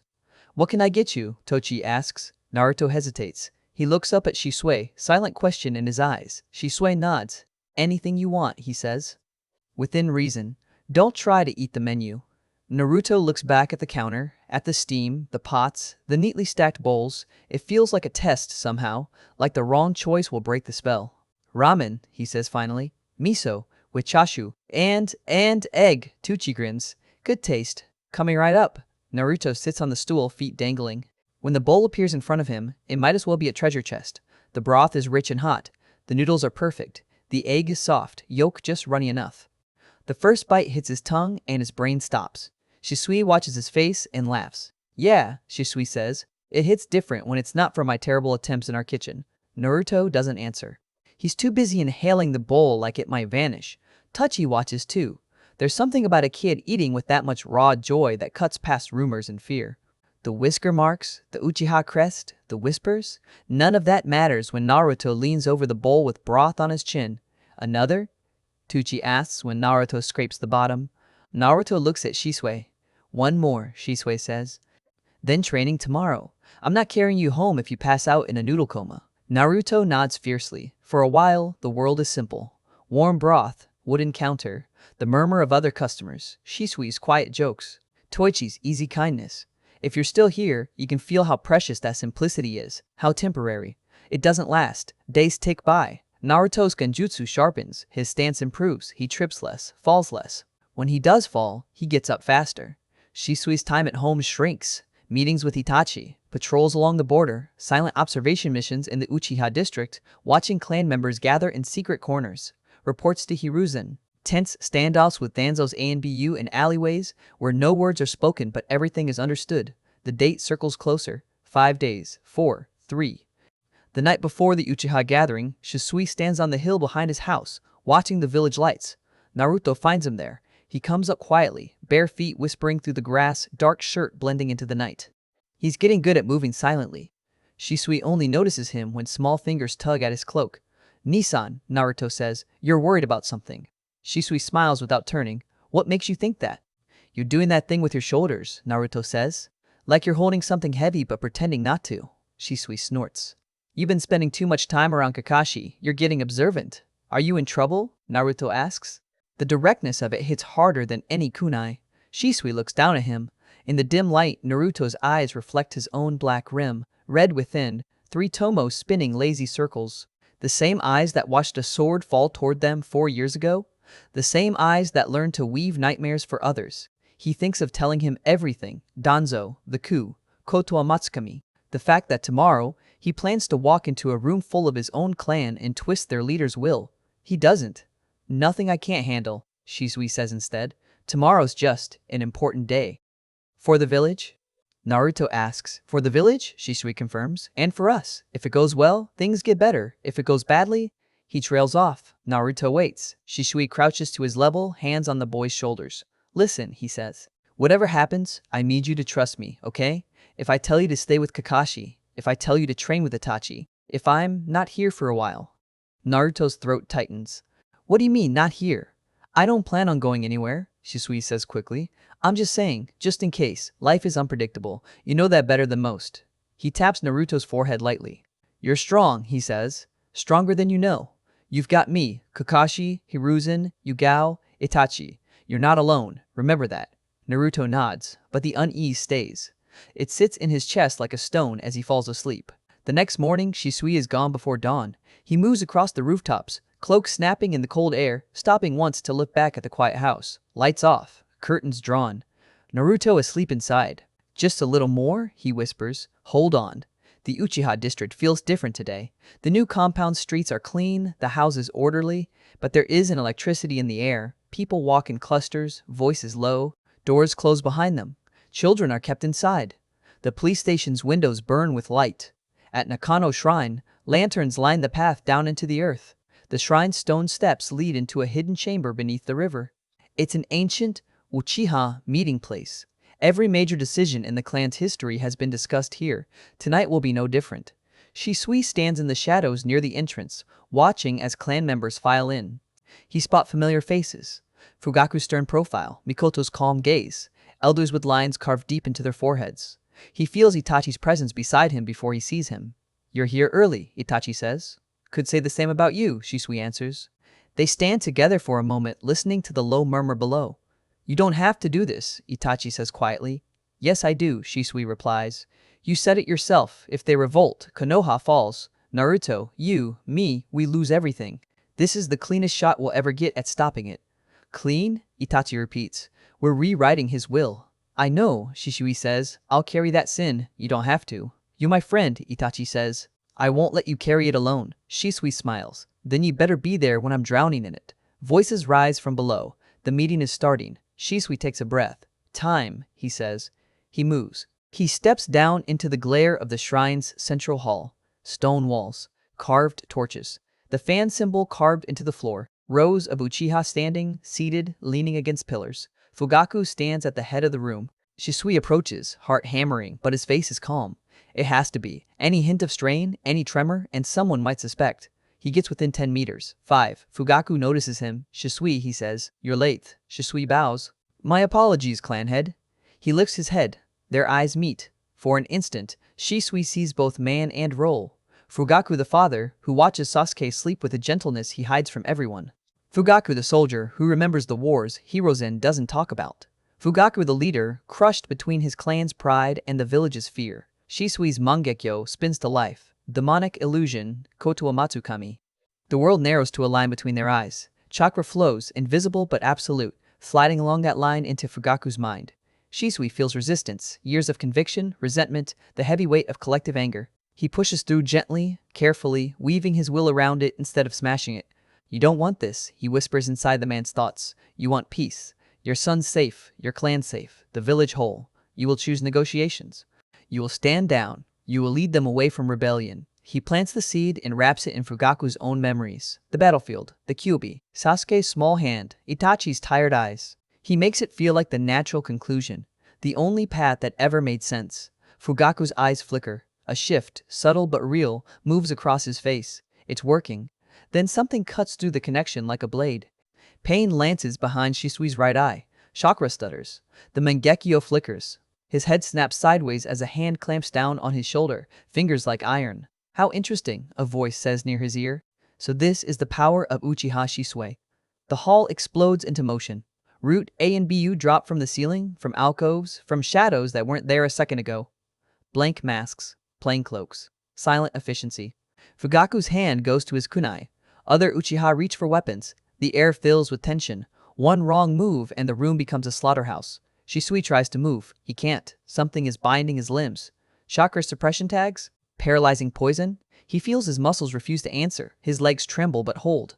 The man behind him steps fully into view. Danzo Shimura. Bandages. Cane. Right eye covered. Left eye cold and sharp. "I suspected you were up to something," Danzo says, voice almost bored. The Hokage's pet prodigy and his shadow friend, whispering about peace in dark corners. "Did you really think I wouldn't find out about Kotoa Matsukami?" Shisui's mouth is dry. "Danzo, what are you doing here?" "Preventing a disaster," Danzo answers. "You speak of peace, boy, but you're blind. The Uchiha are a cancer in this village. They attacked with the 9 tails, and now they plan a coup. The only solution is decisive action." "You would slaughter them all," Shisui says. Danzo's jaw tightens, "if necessary." He looks around the chamber. "Stand down," he barks to the clan. "We are taking Shisui into custody for attempting to manipulate the Hokage and the Uchiha leader." Murmurs rise. Fear, anger, confusion. Shisui feels the pressure on his shoulder increase. "I will take that eye now," Danzo says. "A weapon like Kotoa Matsukami belongs to the village, not to one unstable boy." Shisui understands what's about to happen. He also understands that if he fights here, now, in this hall full of Uchiha and Root, the floor will be slick with blood before anyone even names sides. He unlocks his muscles in one explosive burst, tearing out of the binding jutsu long enough to twist away from Danzo's hand. He almost makes it. Root A and BU are fast. 3 Shunshin in at once. Hands grabbing, tag slapping against his arm, his back, his neck. Chakra seals flare. His limbs go heavy again. Danzo moves with surprising speed for someone his age. His bandaged hand tears away, revealing an arm laced with stolen Sharingan eyes. Shisui's breath stops. He doesn't even feel the blade. He only feels the burning after. Danzo's fingers dig into the flesh around his right eye, and the world splits into white-hot agony. He can't even scream. The genjutsu binding him muffles the sound, turns his voice into a dry croak. He hears the wet pop as his eye leaves its socket. He hears someone, maybe himself, maybe Itachi, maybe Fugaku, shout. He hears Danzo's low laugh. "Consider this a necessary sacrifice," Danzo says, "for Konoha." Shisui drops to his knees. Blood runs down his face, hot and sticky, soaking into his collar. The hall erupts. Kunai flash. Sharingan eyes ignite red across the room. Root A and BU move in tight formation. The air fills with the sounds of metal on metal, earth split by jutsu, fire whipping the edges of the chamber. Hiruzen is nowhere in sight. This is Danzo's operation, his timing, his choice. Shisui forces his head up. Through the blur, he sees Fugaku standing stiff, torn between attacking and holding his people back. One wrong call, and Danzo will use it as proof of treason. "Itachi," Shisui thinks desperately. "Where are you?" He doesn't see him. Itachi is still above, at the entrance, blocked by 2 Root operatives who stepped in the moment things went wrong. They hold him there with polite formality and quiet steel, never quite raising their weapons but never moving aside. "You're making a mistake," Itachi says, voice flat. "Orders from Lord Danzo," one answers. "Please wait." Shisui's remaining eye blurs. He can't fix this here. He knows it. He looks down deep, past the pain, past the panic. He finds the one thing he can still control. He breaks free again, not cleanly, not fully, but enough to tear loose from the hands on him. He flares his chakra, momentarily overloading the suppression tags, and hurls himself backward into the darkness at the edge of the hall. Danzo's fingers close on empty air. After him, Danzo snarls. Root A and BU give chase. Shisui runs. He doesn't know how he makes it out of the district. His feet hit stone, then tile, then forest bark. Trees whip past. The wind tears at his cloak. Blood blinds half his vision. His breath comes in ragged gasps. He only knows one place Itachi will go if he escapes the blockage. Their clearing, their river. The high cliff where the Uchiha stone tablet whispers its secrets to those who can read them. He heads there. By the time he reaches the cliff, his legs are shaking so hard he almost trips.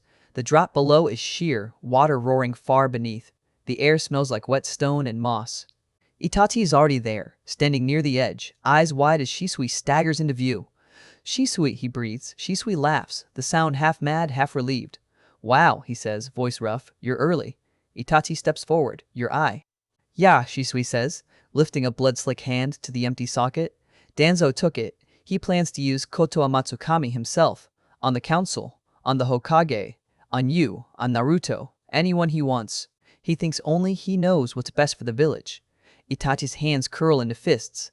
We can go to the Hokage. Tell him he won't allow this. Shisui shakes his head. He allowed Danzo to move against the Uchiha for years. Even if he wanted to stop him now, he can't leash that dog without losing half his bite. And even if he tried, Danzo has my eye. He can rewrite Hiruzen's will whenever he wants. Maybe he already has. Itachi realizes the trap is deeper than he thought. If Danzo uses Koto Amatsukami on the Hokage, on Key Jonin, on anyone in power, any attempt to expose him will die in minds that have been quietly edited. Shisui. I don't have much time, Shisui cuts in. Root is already tracking my chakra. They'll be here soon. If they take me alive, they get my other eye. Both Mangekyo. To Koto Amatsukami. Danzo becomes unstoppable. His hand trembles as he lifts it to his remaining eye. Itachi, he says, I'm going to entrust my last eye to you. Itachi stares. What? You and Naruto, Shisui says. You're the future. You both see more than anyone else. You care more than anyone else. You hurt more than anyone else. That's why you should be the ones with this power, not old men who only see weapons. He steps closer. His fingers curl, then jab. Itachi doesn't flinch. Pain explodes behind his eyelid as Shisui jams his fingers in and tears his eye free. Blood runs down Itachi's cheek. His world tilts. For a moment, he sees nothing but red. Shisui holds the eye in his palm, bleeding, trembling, then presses it into Itachi's hand. It's yours now, he says. Use it as you will. Protect the village. Protect Naruto. Protect yourself. I trust your judgment more than my own. Itachi's hand closes around the eye. Shisui, we can still find another way, he says, voice harsh. We can expose Danzo. We can. There isn't time, Shisui says softly. This is my decision, my path. He steps back toward the cliff's edge. Wind whips his cloak. Below, the river roars, indifferent. You once asked me if peace is possible, he says. I still don't know. But maybe we can at least keep the chance alive. Even if it costs us everything. It doesn't have to cost your life, Itachi snaps. You can hide. Lay low. We can. Hide where? Shisui asks. In the village Danzo controls from the shadows? In a clan ready to revolt at the slightest push? With Naruto, who he already tried to kill once? The memory of the sword over Naruto's chest flashes between them without words. If I run, they'll go after everyone I care about, Shisui says. If I die here, now, Danzo loses my last eye. He can't harvest it. He has only one Koto Amatsukami. He'll still be a threat, but he won't be God. Itachi's throat closes. Don't do this, he whispers. Shisui smiles. It's smaller than the ones he usually wears. Sadder. But there's relief there too. Look after Naruto for me, he says. He'll need someone when I'm gone. Kakashi will help. So will Hiruzen if he's still himself. But Naruto, he needs someone who understands this clan. This weight. These eyes. Tears blur Itachi's vision. They sting the empty socket worse than any blow. You can't ask me to choose between the village and my clan, he says. You can't ask me to carry that alone. I'm not, Shisui says. I'm right here, with you, until the end. He takes one more step back. Wind tugs at his hair. For what it's worth, he says quietly, I'm glad I met you. And Naruto, if there's any world where this ends better, I hope you two find it. Shisui, goodbye, my friend. He falls. For a moment he is weightless. The air roars past his ears. The sky spins. The cliff edge shrinks. He thinks of Minato's hand on his head, Kushina's exhausted smile, Naruto's first bowl of ramen, Itachi's serious face softening when he calls him friend. Then the river takes him. Itachi drops to his knees. The Mangyo Sharingan blooms in both of his eyes. Grief carves new patterns into his irises, lines twisting into a unique design, a mirror to Shisui's, born of the same kind of loss. The power slams into his nervous system, heavy and cold. His head spins. His heart feels like it's being crushed in a fist. On the other side of the village, Naruto wakes up screaming. He sits up in bed, heart racing, drenched in sweat, Sharingan spinning wildly. He doesn't know why. He just knows something warm and constant in his life just vanished. Nii-san? He whispers into the dark. No answer. Back on the cliff, Itachi clutches the bloody eye in his hand until his nails dig into his palm. Branches shift behind him. Root and Bu appear at the tree line, masked and silent. They see the empty cliff, the churned dirt, the blood on Itachi's face. They see Shisui's sandal lying near the edge. One of them steps forward. Uchiha Itachi. Where is Shisui? He asks. Itachi looks up slowly. His mangekyo spins. He's gone, Itachi says. The words hang in the air like a verdict. If you're still here, you can feel it. This is the moment everything tilts. Shisui's fall doesn't just take one life. It knocks the entire board sideways. And the next moves will decide whether Naruto grows up in a village that's still standing, or in the ruins Shisui died trying to prevent. Naruto doesn't dream that night. He falls asleep with his hand in a fist over his chest, clutching at nothing, heart pounding against his ribs like it's trying to break out. When the fear finally burns itself out, there's just darkness, no fox, no Shisui, no anything. He wakes up to silence. The house feels wrong before he even opens his eyes. Too still, too empty. The air doesn't hum the way it does when Shisui is home, whistling off-key in the kitchen or muttering to himself as he sharpens his tanto. Naruto pushes himself up on his elbows. "Nissan?" he calls. No answer. He slides off the bed and pads into the hallway. The floorboards creak under his feet. The door to Shisui's room is half open. Naruto hesitates for half a second, then pushes it the rest of the way. The bed is made. The window is cracked open. The tanto stand is empty. "Nihi-san?" He tries again, quieter. Yugao is in the kitchen. She doesn't wear her ANBU mask, but the way she stands, stiff, shoulders high, hand resting just a little too close to the hilt of her sword, gives away how bad her day has already been. She looks up when Naruto walks in. For a heartbeat, something like panic flashes across her face. Then it smooths into a smile that's too careful. "Morning, brat," she says. "Hungry?" Naruto stares at her. "Where's Shisui Nissan?" Her fingers tighten on the edge of the counter. "He had to go," she says. "Go where?" Naruto asks. "A mission," Yugao answers. "Classified. He'll be gone for a while." Naruto's stomach drops. A while could mean anything. Days, weeks, months. He knows that. He's heard Kakashi and Shisui talk about long missions before, the kind where you can't even send a message home. But something in her tone doesn't match the words. "You're lying," he says. Yugao flinches. The hurt on his face hits her harder than any enemy blade. "Hey," she says, forcing lightness into her voice. "Since when did you get so sharp? You been reading minds behind my back?" Naruto doesn't smile. He looks at her eyes, the way they're a little too bright, like she's fighting tears. The way her jaw is clenched like she's biting the inside of her cheek until it bleeds. "Where is he?" he asks again. Yugao opens her mouth. The door slides open. Kakashi steps in, half mask in place, headband tilted over his Sharingan. He looks more tired than usual, not bored, tired, the kind of tired that sits behind the eye, in the bones. His gaze flicks from Yugao to Naruto. He takes in the stiff posture, the questions, the fear. "I'll handle it," he says quietly. Yugao nods once and slips around Naruto, squeezing his shoulder as she passes. Her hand lingers a second too long. Then she's gone. Naruto watches her leave, then turns back to Kakashi. "Where is he?" he repeats. Kakashi walks to the table and sits down. For a moment he just stares at the wood, fingers resting on the surface, thumb tapping a slow, uneven rhythm. He hates this. He hates it more than almost anything he's had to do. "Come here," he says. Naruto doesn't move. "Is he dead?" Naruto asks. The word hangs in the air like a knife. Kakashi exhales, slow. He reaches up and rubs the bridge of his nose, mask shifting with the motion. "Sit," he says again. Naruto moves this time. Legs wobbling, he pulls out the chair opposite Kakashi and drops into it. Kakashi studies him. He's 5, small, sharp-eyed, Sharingan in his face already, dark hair messy, whisker marks stark on his cheeks. He has seen more in 5 years than most see in 20. Kakashi could lie. He could stretch the mission story out. He could say Shisui will be back. That would be easier now. It would also shatter Naruto later. "He's gone," Kakashi says finally. "Shisui won't be coming back." Naruto doesn't understand at first. "Gone where?" he asks, desperate for a loophole. "Gone," Kakashi repeats. "From here, from this world." The finality in his tone lands. Naruto's breath catches. His vision blurs. "How?" he manages. "There are a dozen versions of the truth. The one Hiruzen will tell the village.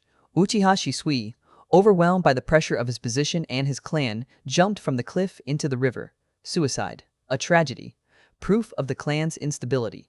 The one Danzo will whisper to his root operatives, an asset removed himself without proper authorization, annoying but not catastrophic. Focus on the remaining eye.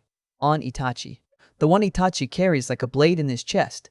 His friend tearing his own eye out and jumping, smiling as he falls.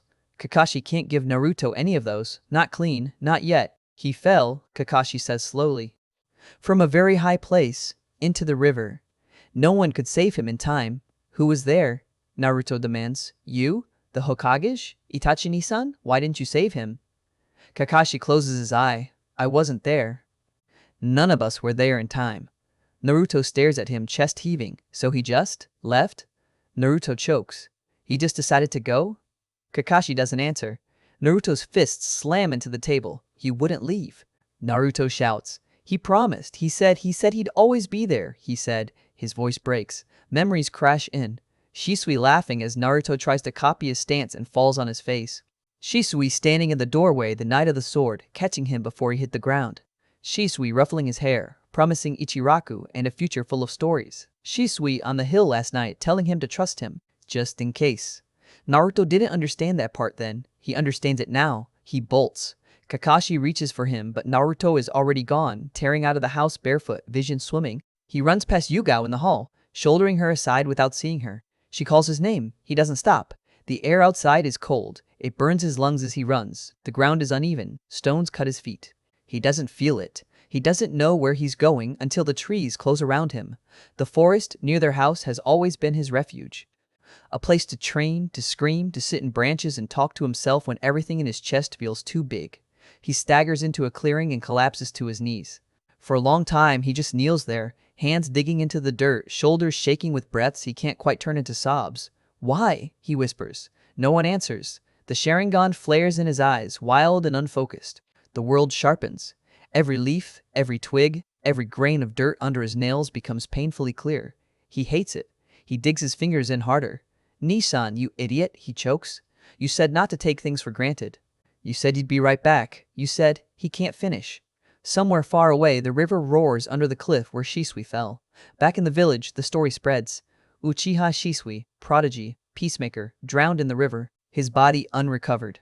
The Hokage announces it with genuine grief. The elders add quiet, pointed comments about pressure and clan instability. Danzo says nothing in public. In private, he calls it a regrettable loss and plans how to use it. The Uchiha react with fury. To kill himself? One elder scoffs. Ridiculous. This is clearly the work of Root, or worse. This is the village showing us what happens to anyone who thinks of siding with them. Fugaku doesn't say much. He sits in silence, thinking about the way Shisui's eyes had shifted in that meeting. The brief, almost visible tug against his will. Danzo's sudden appearance. The Root A and B U. The way Shisui disappeared before any of them could truly react. If Shisui is dead, it isn't by choice. But proving that now, against Root, against Danzo, against the system built to erase inconvenient truths? That's another matter. In the Uchiha district, tempers flare higher, trust erodes further, peace slips like water through their fingers. Hirusen stands in his office and stares out at the village. He knows Danzo moved without his approval. He knows there's a line somewhere that's been crossed so many times, it's now a trench they're both stuck in. He also knows that right now, if he tears Root apart publicly, it will push the Uchiha over the edge and leave Konoha naked in front of its enemies. He swallows his anger and does what Hokage have always done. He carries the sin and hopes his village survives it. Itachi stands on a rooftop, wind tugging at his cloak, one hand over his bandaged eye.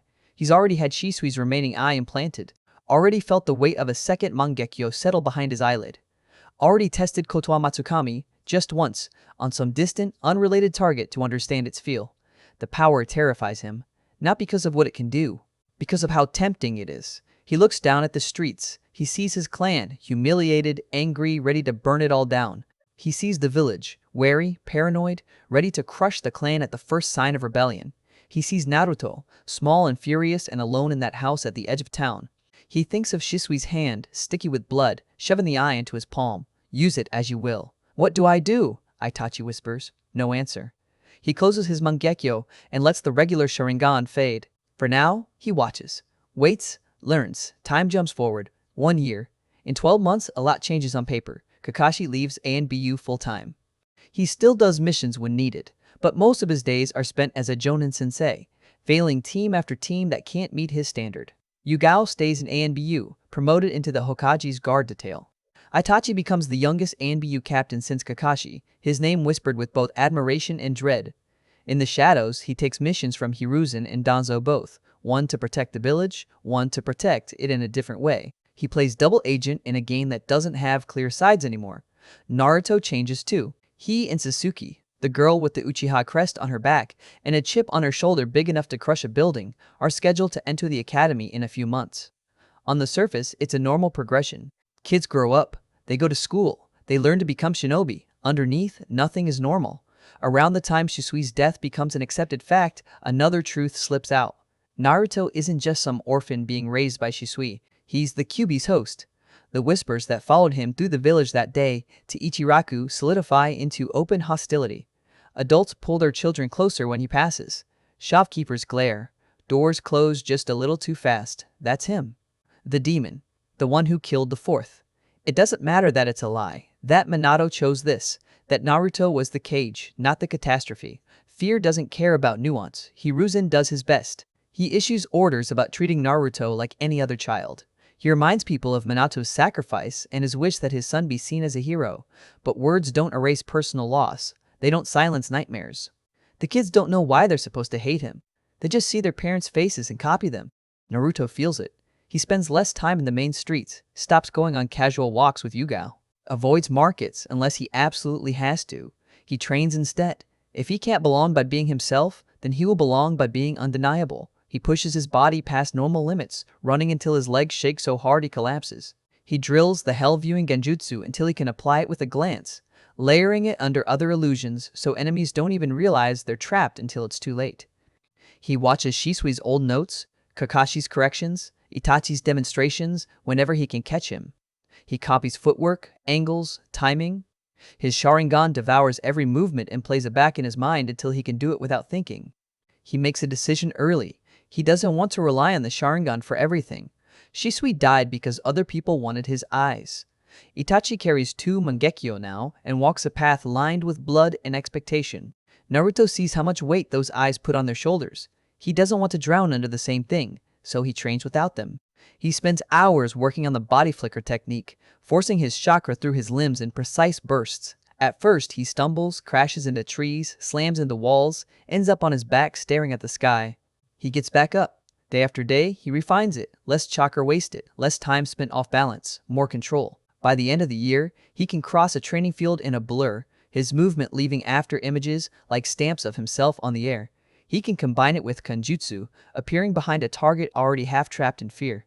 He doesn't brag. There's no one to brag to. He just trains. Sometimes, late at night, he walks the hallway and stops at a door he never opens. Shisui's room, his hand hovers over the knob. He remembers Kakashi's words. Yugao's forced smile. Hiruzen's quiet visits, the way the old man looks at Shisui's photo on the shelf and sighs. Naruto's hand shakes. He pulls it back. Not yet. He tells himself he'll open it when he's stronger. When he won't break down the moment he smells Shisui's old soap or sees the half-finished scroll on the desk. When walking into that room won't feel like admitting Shisui is really gone. He's not ready, so he trains harder. He meets Sasuke more often now. At first, they circle each other like stray dogs. Cautious, barbed, used to being alone.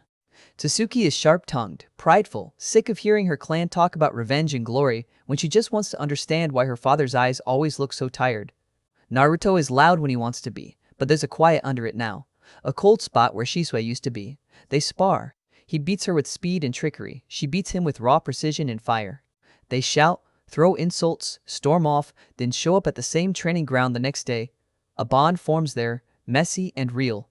In the background, Itachi watches them once from a distant rooftop. He sees Naruto's stance too wide, but growing more stable. Sasuke's fireball, small, but getting hotter. The way they shout each other's names and refuse to back down. Maybe Shisui was right, he thinks. Maybe they can find a different path. Then he goes back to A and BU work, back to Danzo's orders and Hiruzen's requests, back to clan meetings where his father looks more like a man preparing for war than a father preparing dinner. The Uchiha tension spikes. Disappearances within the clan continue. No proof, no bodies, just people who went out on patrol and didn't come home. Fingers point at Root, at A and BU, at the Hokage, at anyone but their own. The police force's authority is chipped further, permissions revoked. Patrol routes changed without their input. Nagging thoughts scratch at the edges of Naruto's mind whenever he walks past the district gates. He hears snippets. We can't take this lying down. They fear us. They want us gone. First, they pushed us to the outskirts. Now they're taking our people. He doesn't understand all of it. He understands enough to know that the line between us and them is getting deeper. One night, He comes home late from training, clothes dirty, knuckles scraped. Kakashi is sitting on the porch steps, slouched, book in hand, eye distant. "You're out late," Kakashi says. "Lost track of time," Naruto lies. Kakashi hums, "Come sit." Naruto drops onto the step beside him. They sit in silence for a while, watching fireflies flicker over the grass. "Can I ask you something?" Naruto says. "Sure. Do you think Shisui Nyai-san wanted to go?" he asks. Kakashi closes the book. "No," he says, "I don't." Naruto swallows. "Then why did he?" He pushes. Kakashi looks up at the stars. "Sometimes," he says slowly, "people are forced into corners where every choice hurts. They pick the one that hurts them the most instead of the people they care about." Naruto thinks about that. "It's stupid," he mutters. Kakashi's eye crinkles. "Yeah, it is, but it's also human." Naruto's hands curl into fists on his knees. "I'm not going to do that," he says. "If I get strong, I'm not going to use it to disappear. I'm going to use it so no one else has to." There's no drama in his voice, no shouting, just flat, cold determination. Kakashi feels something twist in his chest. He hears Minato's voice, years ago, talking about a different kind of ninja. He hears Obito ranting about heroes dying young. He sees Shisui falling. He looks at Naruto and sees all of them at once. "Then you'd better get strong," Kakashi says. "Strong enough to stand in the middle and not break." "I will," Naruto answers. "If you're still here, you already know. These are the seeds that decide what kind of monster or savior a boy like this becomes." In the Hokage's office, another kind of decision is being made. Itachi stands before the desk, cloak damp from the rain outside, bandage still wrapped over one eye. "Uchiha Itachi," Hiruzen says, voice heavy. "Danzo has brought me reports. The clan's meetings have increased. Their rhetoric has hardened. You have confirmed this?" "Yes," Itachi says. "They plan a coup," Hiruzen continues. "Take the tower, kill key officials, force a new regime." "Yes," Itachi repeats. The old man sighs. "If they move, I must protect the village," he says. "I will be forced to order an attack. This is something I have tried to avoid, but the window is closing." He looks at Itachi. "I want you to keep trying," he says. "Talk to your father. See if there is any path left that doesn't end in blood. If there's even a sliver of a chance, we will take it." "Yes, Lord Third," Itachi says. Later, in a darker room, Danzo leans on his cane and eyes Itachi like a hawk studies a knife. "Your clan prepares treason," Danzo says. "If we allow them to move first, the village will burn. We must act preemptively." "What are you suggesting?" Itachi asks, though he already knows.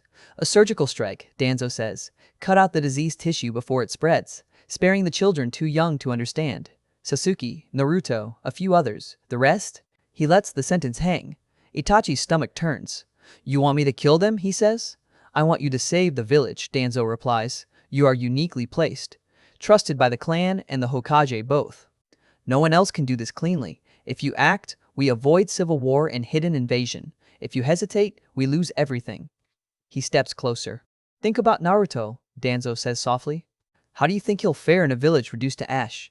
You and I both know the Nine-Tails will be the first target in any war. He will die. The village will die.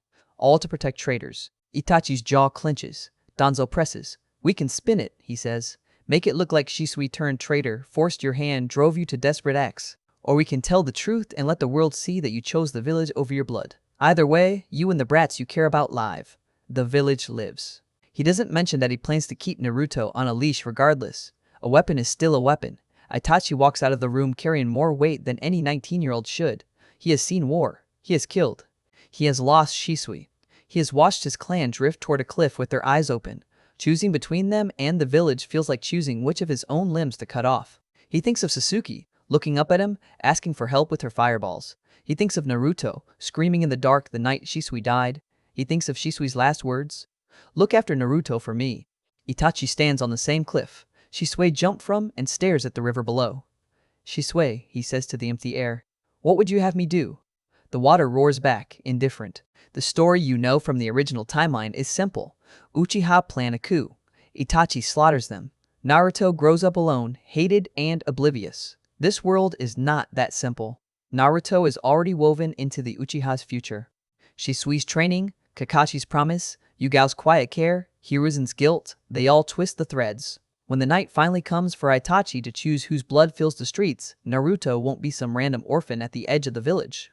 He'll be standing closer to the fire than anyone planned, and the decision Itachi makes will either save him or push him into a darkness even Shisui was afraid of. If you're still here, You know we're almost at that night. The massacre. The academy. The moment Naruto steps into a classroom with Sasuke by his side, carrying power and loss he shouldn't have at his age. And none of them are ready for what comes next. Naruto thinks the worst night of his life already happened when Shisui died. He's wrong. It starts like any other morning. Sunlight sneaks around the edge of the curtains and drags a line of gold across his face. He groans, rolls over, and pulls the blanket over his head. For a second, half asleep, he expects to hear Shisui banging on the door, yelling about training, promising ramen if he can beat his lap time. Silence answers instead. The emptiness punches him fully awake.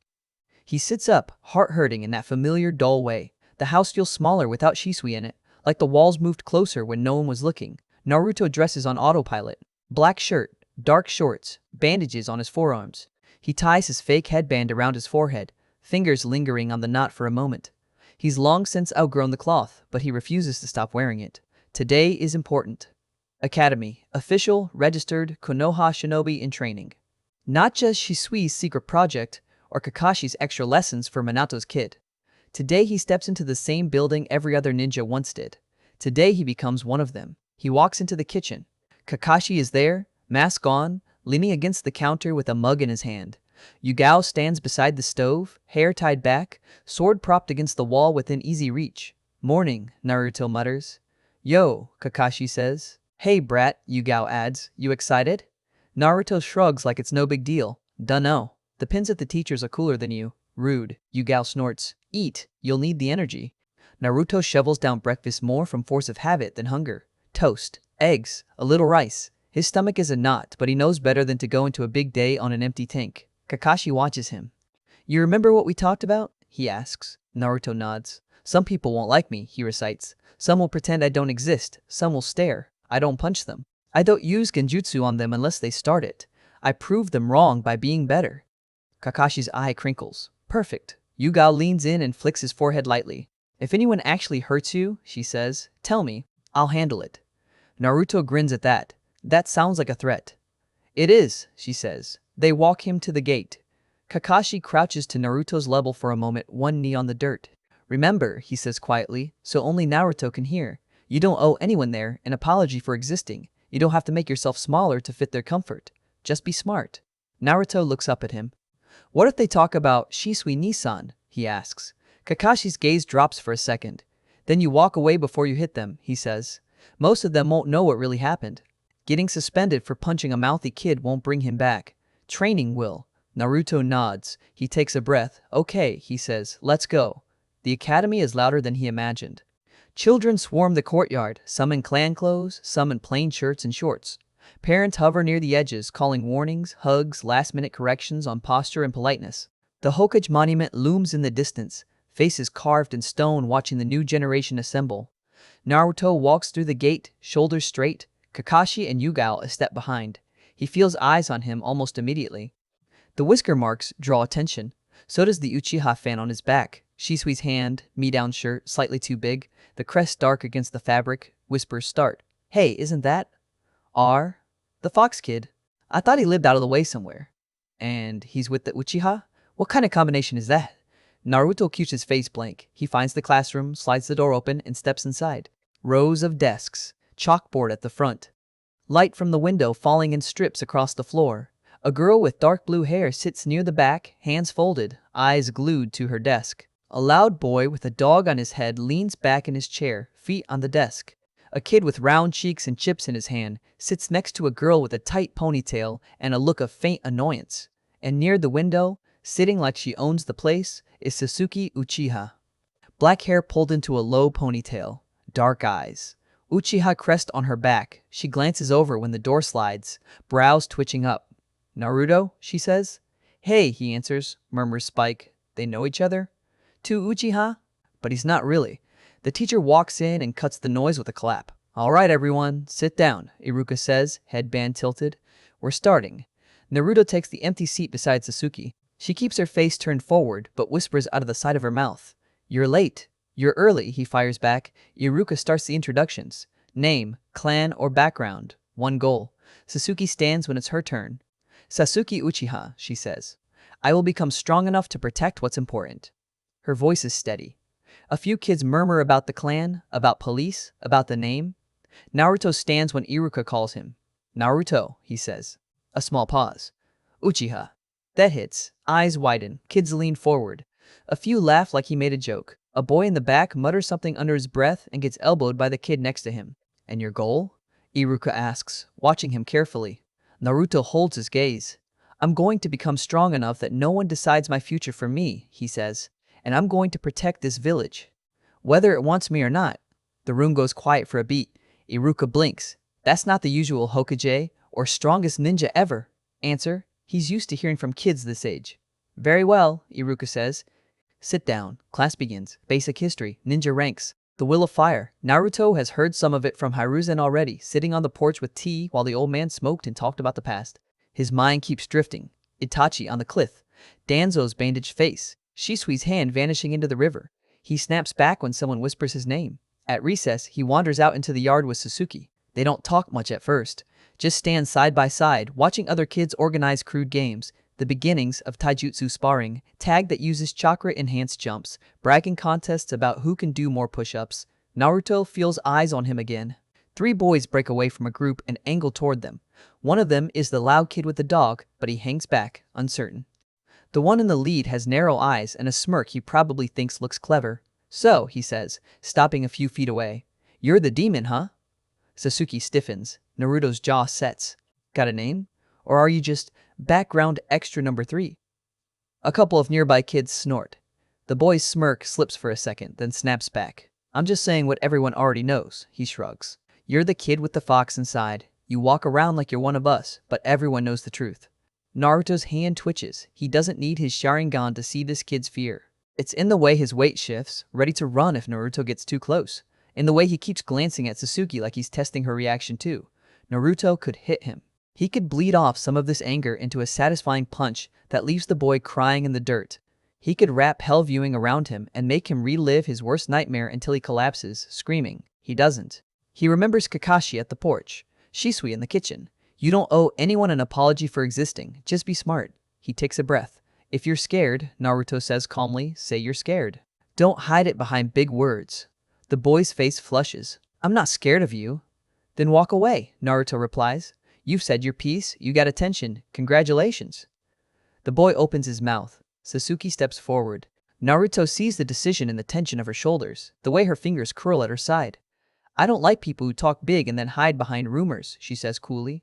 If you have a problem with Naruto, you have a problem with me. You remember what clan I'm from, right? Silence. Every kid in the yard knows the Uchiha reputation. Police, fire jutsu, Sharingan. The boy swallows. Whatever, he mutters, backing off. Not worth it anyway. He walks away, dragging his friends with him. Naruto lets out a breath he didn't realize he was holding. You didn't have to do that, he tells Sasuke. I know, she says. I wanted to. He looks at her for a moment. Thanks, he says. Don't get sappy, she mutters. We're just on the same team. The day grinds on. By the time the final bell rings, Naruto's brain is full of names and rules and new routines. He should be exhausted. Instead, he feels wired, on edge. Itachi waits outside the academy gate. He stands in ANBU blacks, mask hanging at his hip, hair pulled back. The kids give him a wide berth instinctively, sensing something sharp in his stillness. Sasuke spots him first. Nii-san, she calls, face lighting up. He gives her the smallest smile. Sasuke, how was your first day? Fine, she says. Iruka-sensei seems competent. Naruto picked a fight. I didn't, Naruto protests. They started. Itachi's gaze slides to him. For a moment, Naruto feels pain like he did under that sword years ago. Then Itachi's expression softens. I heard you handled it well, he says. Yugao was watching. Naruto glances up at the rooftops. Sure enough, a flicker of purple hair and a gleam of a blade vanish as Yugao realizes she's been spotted. Naruto looks back at Itachi. You're busy, he says. It's not a question. Yes, Itachi answers. But I wanted to see your first day. Shisui would have wanted that. Naruto's chest tightens. Walk with me, Itachi says. They move through the village together, Sasuke on one side of Itachi, Naruto on the other. For a moment, it feels like something out of a picture. 3 dark heads, 3 fans on their backs. You've grown, Itachi says quietly. Of course he has, Sasuke says. It's been a year. I didn't mean height, Itachi says. I meant your eyes. He glances at Naruto. You used your genjutsu today? No, Naruto answers. Thought about it, didn't. Itachi nods. Good. Power is a tool, not a reflex. Save it for when you really need it. They reach an intersection where their paths split, one way to the Uchiha district, the other toward Naruto's house. Itachi stops. Train hard, he says, both of you. The world will demand more from you than it does from others. Why? Naruto asks. Because of what you carry, Itachi answers. Because of who you're related to. Because of what people fear and expect. That's not fair, Sasuke says. No, Itachi agrees. It isn't, but it's still real. He places a hand on Naruto's head, another on Sasuke's. Don't let it break you, he says. Use it. Shape it. Become the kind of ninjas who can stand in the middle without being pushed to either side. They watch him walk away until he vanishes around a corner. If you're still here, you know this kind of calm talk never lasts. Advice like that is a prelude, not a conclusion. Because while Naruto and Sasuke walk home, talking about homework and sparring, other conversations are happening in rooms they're not allowed into. In the Hokage's office, Hiruzen stands behind his desk, back straight but shoulders heavy. In the end, he says quietly, there was no other path? No, Itachi says. He kneels on the floor, ANBU mask on the ground beside him. His eyes are dark, unreadable. I tried to persuade them, he continues. They are convinced the village betrayed them. The coup will happen. Soon. Danzo stands in the corner, half-shadowed as always. We cannot wait for them to strike, he says. The moment they move, the other nations will smell blood. Konoha will be torn apart. We must act first. Hiruzen closes his eyes. He never wanted this. He thought giving the clan more space, more autonomy, would calm them. Instead, it isolated them, feeding their sense of otherness, their resentment. Is there no way, he asks, to remove only the ringleaders, Fugaku and the elders? Itachi hesitates. Even if we take them, he says, the anger is no longer limited to a few. It has seeped into the whole clan. Brothers, sisters, parents, they will rise anyway. And if we fail, they will kill you and anyone else who stands in their way. Danzo nods as if he'd expected that answer. Then you see, he says, we have no choice. He looks at Itachi. As we discussed, Danzo says calmly, there is a way to spare some. Sasuke, the children too young to understand, and the QB host. They will live. The rest, he lets it hang again.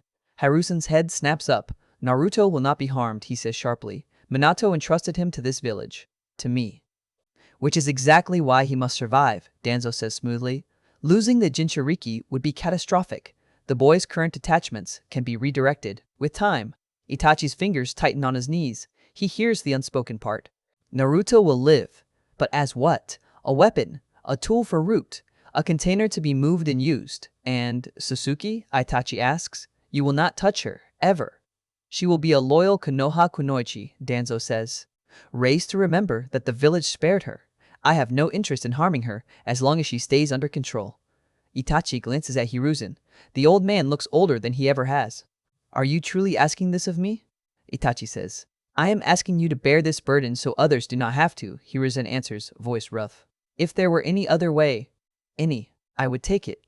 I have failed your clan in many ways. I won't pretend otherwise. But if they move now, everyone dies. Children, civilians, Naruto, Sasuke. I am asking you to choose the path that saves the most, even if it damns you. Silence. Itachi closes his eyes. He sees Shisui falling. He hears his voice. If it's for them, I'll do anything. The words taste like poison and prayer. When? Itachi asks. Before they can organize, Danzo says. Within a week. Perhaps sooner. Hiruzen flinches.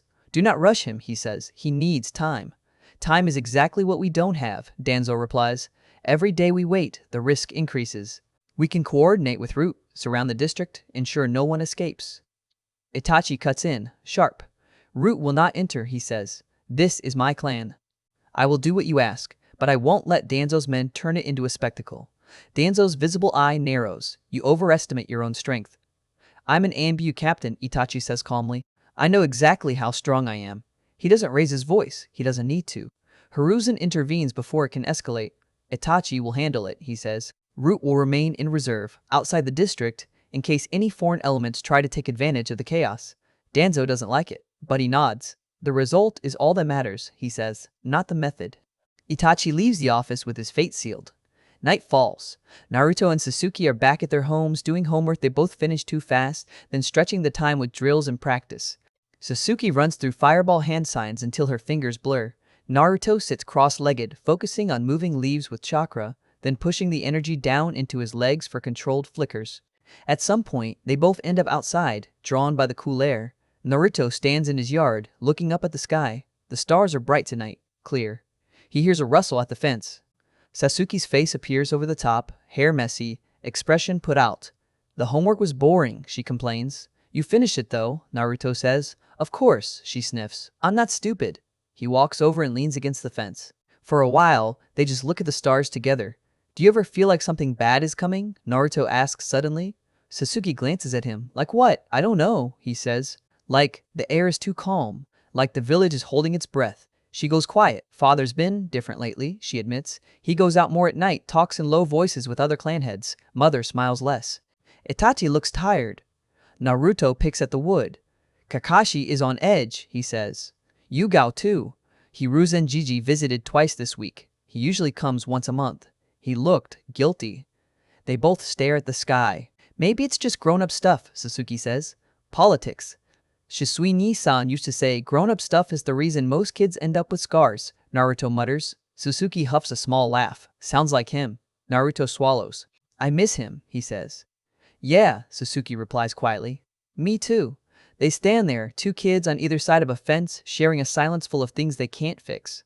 If anything happens, Naruto says suddenly, I'll protect you. Sasuke looks at him like he's an idiot. I'm not the one who needs protecting, she says. But I'll protect you too. You're hopeless alone. He grins. Deal.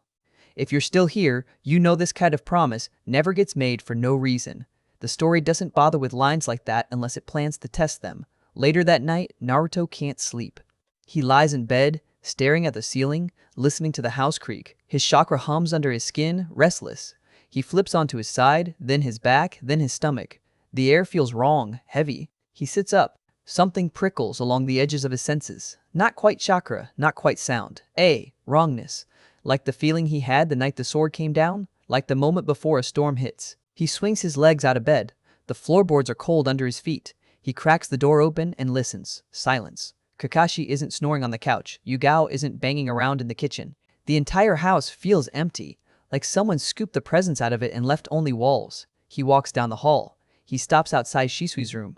The urge hits him like a wave. He's been avoiding this door for a year, telling himself he'll open it when he's ready, when it won't break him. Right now, something deep in his chest whispers that if he doesn't do it tonight, he may never get the chance. He reaches out. His hand shakes. He grips the handle anyway and twists. The door swings inward. The room smells faintly of old paper and steel and soap. Dust dances in the moonlight coming through the window. The bed is neatly made. The desk is cluttered with scrolls, notes, and inkstone gone dry. It looks like Shisui could walk back in any second, complain about someone touching his stuff, and crash on the bed. Naruto's throat closes. He steps inside. His fingers brush over the back of the chair. The edge of the desk. A half-finished seal drawn on scrap parchment, something Shisui was working on and never got to test. He finds a photo tucked into the corner of a frame. Minato, Kushina, Shisui, and a baby Naruto in a hospital bed. Shisui in the middle, Minato's hand clamped on his shoulder. His vision blurs. Idiot, Naruto whispers. You're really not coming back, huh? The house stays quiet. He stands there for a long time, tears running down his face in silence. He doesn't sob. The grief is too old for that. It just leaks out, slow and constant. Eventually, he wipes his eyes on his sleeve. I'll make it worth it, he says softly to the empty air. Whatever you did, however you died, I'll make it worth it. Outside, in the distance, a sound cracks the night. Faint, like something heavy hitting stone. Naruto stiffens. He moves to the window and slides it open a fraction, letting the cold air in. He listens. At first, there's nothing. Then, a scream, cut short. His heart jumps into his throat. He's heard people shout before. Sparring. Training. Drunks. This isn't that. This sound is raw and ripped and ends too fast. He looks toward the southern edge of the village, where the Uchiha district lies. The sky above it glows, just barely, with a flicker of orange. Fire. His skin goes cold. He bolts out of the room. He barely remembers moving. 1 second, he's at the window. The next, he's in the hall. Then at the front door. Then outside. Night air burning his lungs. The village looks normal at first glance. Streets empty. Lights off in most windows, patrols on the rooftops. Then he really looks. A and BU on the roofs are bunched toward one direction, all facing the same way, none looking toward the Uchiha district. Like someone turned their heads and locked them. Naruto's Sharingan flares on its own. He sees movement at the edge of his vision. Flickers, shadows. Someone is keeping the rest of the village blind. He starts running. Bare feet slap against the dirt, his breath comes in sharp bursts. He cuts through alleys, jumps low fences, skirts around houses. Every instinct screams at him to move faster. The closer he gets to the district, the stronger the smell gets. Smoke. Blood. He crests a small rise near the compound's edge and stops. The Uchiha district is burning. Flames lick at rooftops, smoke curls into the sky, the air glows with the orange of fire jutsu. Flickers of red and black and steel flash between houses as silhouettes move, slender, fast, lethal. Naruto's mind rejects it for a second. This is the police district, the safest place in the village, the home of fire masters and Sharingan users. Seeing it burn feels like looking at the Hokage monument cracked in half. He takes a step forward, someone drops in front of him, Itachi. He lands between Naruto and the burning district, cloak billowing, sword in hand. Blood drips from the blade, dark in the night. Naruto freezes. "Itachi-ni-san?" he breathes. Up close, Itachi looks worse than Naruto has ever seen him. His face is blank, but his eyes are wrong.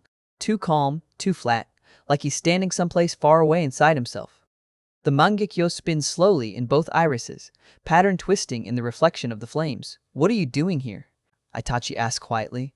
Naruto's mouth opens and closes. What happened?" he stammers. "The district, there's fire, and I heard. Where's Sasuke? Where's everyone? Who's attacking you? I can fight, Itachi steps closer. The blood on his sword catches the light. Naruto's words choke off. Something inside him understands before his mind does. The smell on Itachi's cloak, the pattern of A and BU movements, the unnatural stillness in the rest of the village. Danzo's eyes, Shisui's fall. This isn't an attack from outside. This is the village cutting out its own heart. "Itachi," Naruto whispers, "what did you do? If you're still here, you already feel it." This is the moment everything he thought he understood about family, loyalty, and the village starts to come apart. Because the next words out of Itachi's mouth are going to decide whether Naruto steps back from the edge or jumps over it. Itachi doesn't answer. For a second, he just stands there between Naruto and the burning district, sword in hand, Mangekyo spinning in the glow of the flames. Blood darkens the steel. Smoke curls around him like ghost hands. Naruto's question hangs in the air. "What did you do?" Everything slows. The fire sound stretches into a long, low roar. The orange glow turns too bright, then too dark. Itachi's face blurs at the edges, like heat haze over stone. His outline wavers. Naruto blinks. The Sharingan whirls in his eyes, trying to lock onto details, to pin reality down. Instead, the world cracks. The fire flickers once and vanishes. The smoke peels away like paint. The ground under his feet turns from packed dirt back to simple wood. The sky snaps to black, then to the familiar ceiling pattern above his bed. Naruto jerks upright.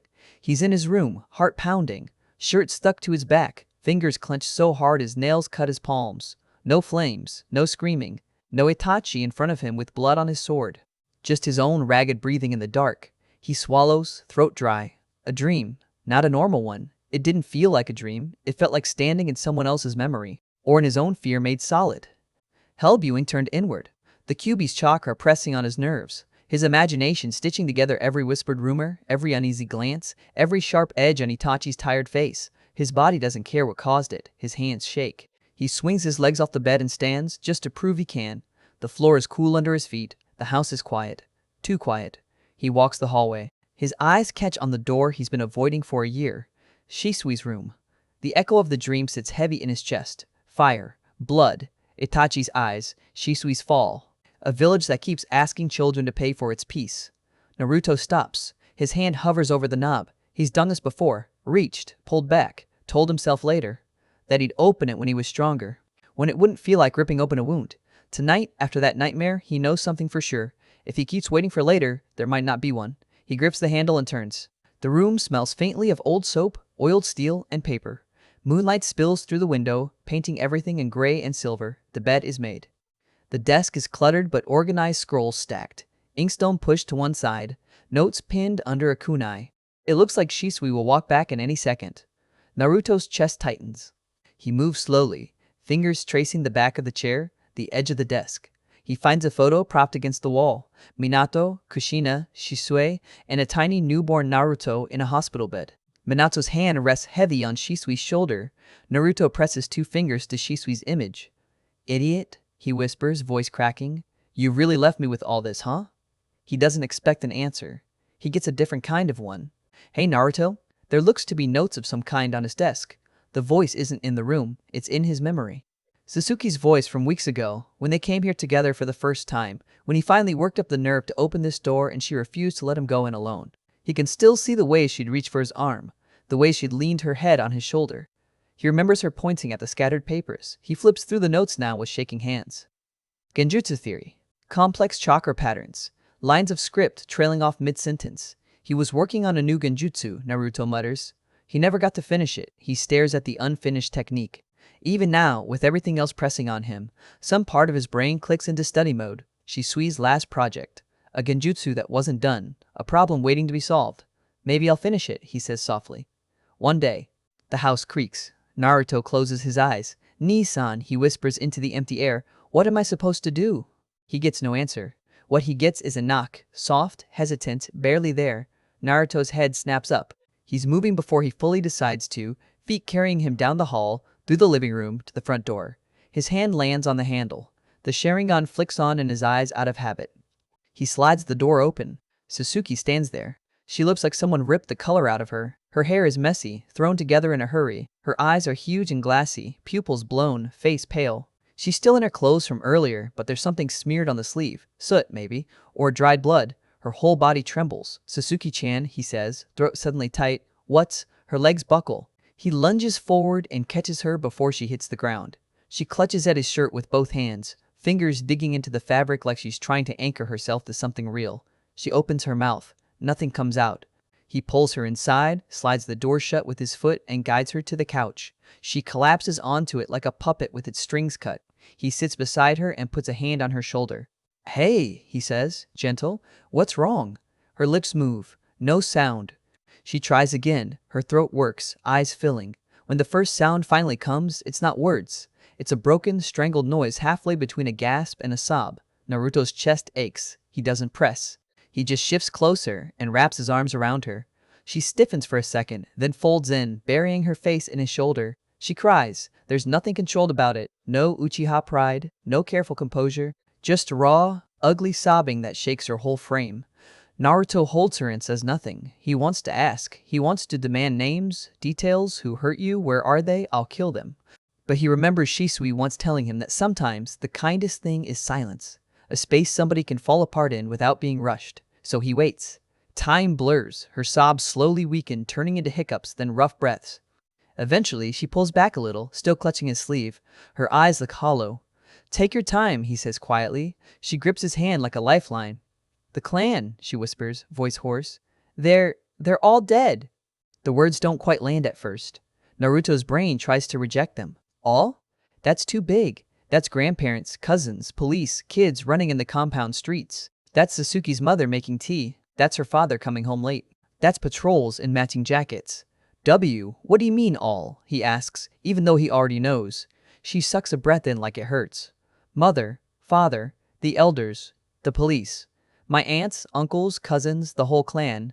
Everyone." Her voice breaks. "They're gone." Naruto feels something cold settle in his stomach. Images flash uninvited. His nightmare flames, blood, Itachi's sword, Shisui falling, Kakashi's cigarette ember burning in the dark, Danzo's bandaged face, the tight set of Fugaku's jaw. The last time Naruto saw him. He doesn't know the details. He doesn't need them to understand the scale. He pulls Sasuke back into his chest. She sobs again, the sound tearing at his ears. "Naru, I'm so sorry," she chokes. They think my brother Itachi, they're saying he did it, that he killed them, that he killed Shisui too. They're saying he pushed Shisui into the river. They're calling him a traitor, a monster. Her words collapse into crying again. Naruto goes very still. Itachi, the boy who trained with Shisui, who helped Naruto with forms, who stood at the academy gate this morning and told them to stand in the middle and not break. The one who asked Hiruzen to watch over him. The one Shisui entrusted his last eye to. Shisui's death. The clan's death. All of it being pinned on him. Naruto's mind reels. He remembers that phantom image from his nightmare. Itachi between him and the burning district, sword dripping, eyes empty. Was it really just a nightmare? Or was it his brain putting together the pieces before anyone told him? His fingers dig into Sasuke's back. He doesn't say anything. The room feels like it's shrinking. "And Naruto?" she stammers after a while, voice small. Do you hate me?" He blinks. The question blindsides him. What? He says. They're saying my brother killed your cousin, she sobs. That he killed the clan. That he might be after you too. They're calling him a demon, a traitor.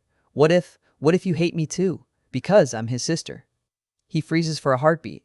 Then something hard settles under his ribs. He hugs her tighter. No, he says, and his voice is steady. I'll never hate you, Sasuke-chan. She cries harder at that, shaking against him. He doesn't let go. They sit like that for a long time. Two kids in a too-quiet house, surrounded by empty rooms and ghosts. Eventually, the exhaustion catches up. Sasuke sobs slow. Her grip loosens, fingers slackening on his shirt. Her head gets heavier on his shoulder. Her breaths turn deep and uneven. Then she falls asleep in his arms. Naruto looks down at her. Her face is blotchy and red, streaked with tear tracks. Her eyelids are puffy. She looks younger like this. Smaller. The proud Uchiha girl who threw herself into training and glared at anyone who insulted her is gone. For now, she's just a kid who lost everything. He slides one arm under her knees and lifts. She's lighter than she should be. He notices that in some detached corner of his mind, she's been eating less lately. Stress, training, clan tension. He carries her to the guest room and lays her on the bed. As he turns to leave, her hand shoots out in her sleep and snags his wrist. Please don't go, she mumbles, not fully conscious. Will you stay? He looks at her hand on his. He could pull away, tell himself he needs to train, to think, to rage, to do something. Instead, he pulls a chair up beside the bed and sits down. Sure, he says softly. I'll stay. She holds his hand with both of hers, pulling it close to her chest like it's a shield. He watches her breathing for a while, making sure she's really asleep. Then his eyes drift to the window. The village looks calm from here. No flames, no screaming. The massacre is contained in the district, in the whispers of ANBU and elders. For most people, this will be a rumor they hear in the morning over breakfast. For Sasuke, it's everything. For Naruto, it's the second time in his short life that the world has been ripped out from under him. Shisui. Now the Uchiha. And they're saying Itachi's behind both. He sits there until his legs go numb and his back aches. When he finally stands, her fingers tighten for a second, then relax. He gently slides his hand free and moves to the bathroom. He splashes cold water on his face. He looks up. The boy in the mirror looks different. His Sharingan is active, but not the familiar three tomoe. The pattern has changed. The tomo twist in on themselves, lines connecting, forming something new. An intricate shape, like a hexagon carved in blood-red light, pulsing in the dark of his iris. He stares. He feels the power sitting behind it, heavy and cold, a weight on his nerves, a hum in his bones. His emotions, grief, anger, guilt, fear, not around it, feeding it. With these eyes, he thinks, fingers curling around the edge of the sink, I'll find the answers.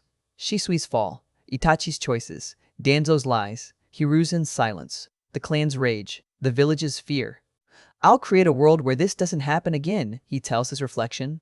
A world of peace, where kids aren't the ones paying for grown-ups' mistakes. The Mangekyo glows faintly. He looks back toward the guest room, where Sasuke sleeps, clutching the hand that's no longer there. Sasuke-chan, he whispers, voice barely audible.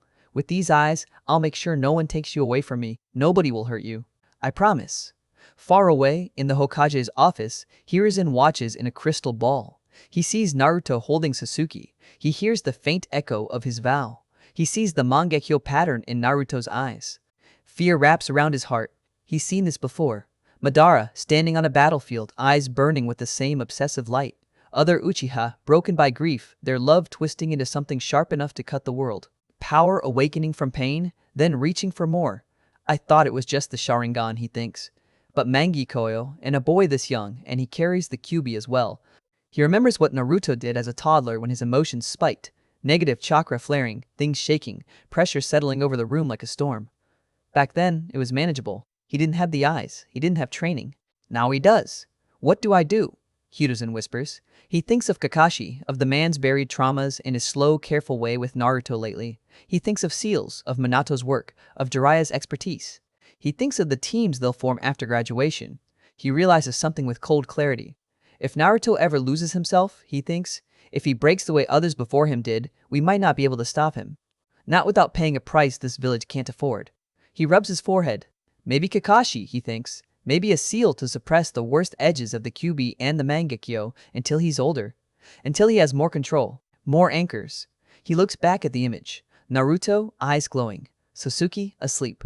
The house that used to be Shisui's, now holding the last Uchiha children. They've lost too much already, Hiruzen thinks. I can't fail them like I failed Shisui, like I failed the clan. He says it like a promise. He knows it sounds like an apology. 2 months pass. The village moves on in the way villages do. Shops open. Missions go out. Kids play in the streets. Adults talk about the Uchiha tragedy in lowered voices, eyes sliding away if they see Sasuke in the market or Naruto on a rooftop. Officially, Itachi is branded a traitor. The story pushed through the channels is clean and simple, driven mad by pressure. He murdered his family, then fled the village. Shisui's death is folded into that narrative. People cluck their tongues. Some blame the Uchiha. Some blame the village. Most just try not to think about it too hard. Naruto and Sasuke live together now. Hiruzen arranges it quietly, with Kakashi's help. It makes sense on paper, 2 orphans of the same clan, watching out for each other, less burden on the system. In reality, it's the only way to keep them from breaking. Sasuke has nightmares about blood on the compound stones, about coming home to silence, about opening a door and seeing her parents lying too still. Sometimes she wakes up gasping and finds Naruto in the kitchen, punching a training post he dragged inside, knuckles bloody, Sharingan spinning. He doesn't notice her. He just hits, over and over, tears running down his face as he tries to beat the helplessness out of his bones. She doesn't interrupt. She just watches from the doorway, hand pressed to her chest. So that's how much he's holding back in front of me, she thinks. It hurts and comforts her at the same time. He's hurting too. He just refuses to let it spill on her. Kakashi visits regularly. He spars with Naruto in the yard until both of them are sweating and bruised. He corrects Sasuke's fireball form gently but precisely. He teaches them about chakra control, about tactical thinking, about how to stay alive when the world doesn't care if they do. He never talks about Itachi. Naruto doesn't ask. Not yet. If you're still here, you can feel it building. The grief, the power, the promises made in empty rooms. Naruto now carries a mangekyo, born from loss and love twisted together. Sasuke carries a wound that never quite closes. The village carries secrets stacked on secrets. And somewhere out there, Itachi walks as a ghost with Shisui's eye in his head, moving through shadows for a village that branded him a monster. None of them know it yet, but the paths they're walking are going to crash into each other again. When they do, all the questions Naruto is trying not to ask about Shisui, about the massacre, about Itachi's real choice, those questions won't stay quiet. They'll demand answers, the kind you can't get without breaking something. If you're still here, you're not just watching anymore, you're in this with them. And the next part is where those quiet vows start turning into actions the village can't ignore. Morning comes slow for them now. Naruto wakes up to the sound of water running. For a second he forgets where he is. The ceiling above him isn't the one from Shisui's old room. It's the one from the next room over. The one Hiruzen insisted they rearrange so the house didn't feel like a shrine anymore. He rolls onto his side. Sasuke's bed across the room is empty. Her blanket is half kicked off, pillow dented, hair ties tossed on the floor. She gets up early now, earlier than she used to. Sleep isn't kind to her. He pushes himself up. His body moves before his brain is fully awake. Stretch, crack his neck, roll his shoulders. Chakra hums under his skin. The mangekyo is quiet behind his eyes, like a stone at the bottom of a deep pool. The bathroom door opens. Sasuke steps out, towel around her shoulders, damp hair sticking to her neck. She stops when she sees him sitting there, staring. "What?" she says. "Your hair's a mess," he says. "Yours always looks like you lost a fight with a lightning bolt," she fires back. He snorts. They move around each other in the small house like they've been doing it for years. Because they have. Training schedules. Chores. Quiet breakfasts. 2 kids holding up a routine between them because the adults are too busy holding up the village. In the kitchen, Kakashi leans against the counter with his usual mug. He's been here every morning since the massacre. Sometimes he stays the night on the couch. Sometimes he shows up just as they're waking up, like he never left. "Morning," he says, eye half-lidded. "Morning, Kakashi-sensei," they say in unison. He raises a brow. "We're not doing that," Naruto mutters. "It's creepy." "Then stop syncing up," Kakashi says. Yigal appears in the doorway a moment later, mask hanging at her hip. She nods to them, softens a little when her eyes land on Sasuke. "You sleeping any better?" she asks. Sasuke lies. "Fine." Naruto doesn't call her on it. They eat. Rice, egg, miso soup. Simple. Fuel. On the way out, Kakashi crouches for a second, stopping Naruto at the door. "Remember," he says, tone light but eyes sharp, "no mangekyo in class." Naruto scoffs. "I know." Kakashi taps his forehead with 2 fingers. "I'm serious. That power and the fox's chakra don't play nice. You get emotional and those 2 start feeding off each other, you'll black out or worse. Stick to 3 tomo unless it's life or death." Naruto's jaw tightens. "I'm not stupid," he says. "I don't want to scare them." Kakashi's eye softens a fraction. I know you're not stupid, he says. That's why I'm trusting you with this much. They head out. Academy again. The building looks the same. It always does. Wooden floors, chalk dust, the faint smell of sweat and ink. The kids don't look at Naruto the same. Before the massacre, most of them saw a weird, serious boy with the wrong eyes and a bad reputation. Someone their parents whispered about. Someone to avoid or provoke depending on how brave they felt. Now they see the last Uchiha boy who walks beside the last Uchiha girl. The one who held her while she cried. Rumors grow in the gaps the truth leaves. They say he went into the burning district that night. They say he fought Itachi and lived. They say his eyes changed. No one can prove any of that. But kids don't need proof. They need stories. He feels the stares as soon as he steps into the classroom. He ignores them, drops into his seat. Sasuke sits beside him, chin high, face blank in that way that says, "Come at me and find out what happens." Iruka walks in and starts the day. They go through the usual curriculum: history, tactics, weapons, basic chakra control. Nothing Naruto hasn't heard or read 100 times. The difference now is how he listens. Before, he soaked it up because it was all new. Now he listens with the cold part of his brain that's already thinking further ahead. How does this fit with what Shisui taught me? How would Kakashi twist this? How could this be used against me? In shuriken practice, Sasuke's grouping is near perfect. Naruto's isn't. He hits all the targets, but he experiments. Different angles, different spins, testing what feels right for his hands rather than what the textbook says. Iruka watches him. At lunch, Naruto eats under a tree with Sasuke and Shikamaru, who somehow got adopted into their orbit and never left. Shikamaru lies on his back, eyes on the clouds. Too troublesome, he says whenever they ask him why he keeps sitting with the two most targeted kids in class. If you two start a fight, I'd rather be close enough to duck early. He doesn't say out loud that he likes the way Naruto never judges him for being lazy, and Sasuke never judges him for his clan being small and quiet. He doesn't say he sees the way Naruto's jaw clenches when people whisper, and the way Sasuke's shoulders tighten when teachers mention the Uchiha tragedy. "You're spacing out," Sasuke mutters, poking Naruto with her chopsticks. "Thinking," he says. "Same thing," Shikamaru adds. Naruto flips him off without looking. Afternoons are for basic taijutsu drills. Iruka lines them up in pairs and calls out combinations. Block, counter, sweep. Elbow, knee, grab. Naruto moves with the fluidity that doesn't match his age. There's nothing showy in his style. Just efficient steps and hits that hurt when they land. He doesn't show everything. Shisui drilled into him that real trump cards stay hidden. The body flicker variations. The layered genjutsu. The way his Mangekyo wants to twist space around him. The faint, unreal feeling at the edges of his vision when he pushes too far. Those stay under the surface. Today, though, something else breaks the normal rhythm. Iruka claps his hands. "All right," he says. "Change of plan. We're going outside the village today." Murmurs jump through the class. "Outside? Now?" Iruka nods. "Relax. We're not going far. Just a basic field exercise. You're not Genin yet, but you need to get used to moving in formation and paying attention outside a controlled environment. We'll be going to Training Ground 17, Forest Edge only. No heroics." Naruto feels his pulse pick up. Forest, outside, real ground, real trees, real threats, however small. He glances at Sasuke. Her eyes are a little brighter too. They've been training outside the village with Kakashi when they can, but this is different. This is official. They move out in groups, Iruka at the front, Mizuki at the back. Naruto keeps to the middle, force of habit. It's the safest place in a formation if you don't know where an attack might come from. You're not the first to die if someone ambushes from the front. You're not the last to be picked off if someone hits the rear, and you can move forward or back as needed. Sasuke walks at his side, hands in her pockets. Shikamaru shuffles along behind them, complaining under his breath about the sun and effort. They reach the training ground without anything happening. Naruto's shoulders are still tense.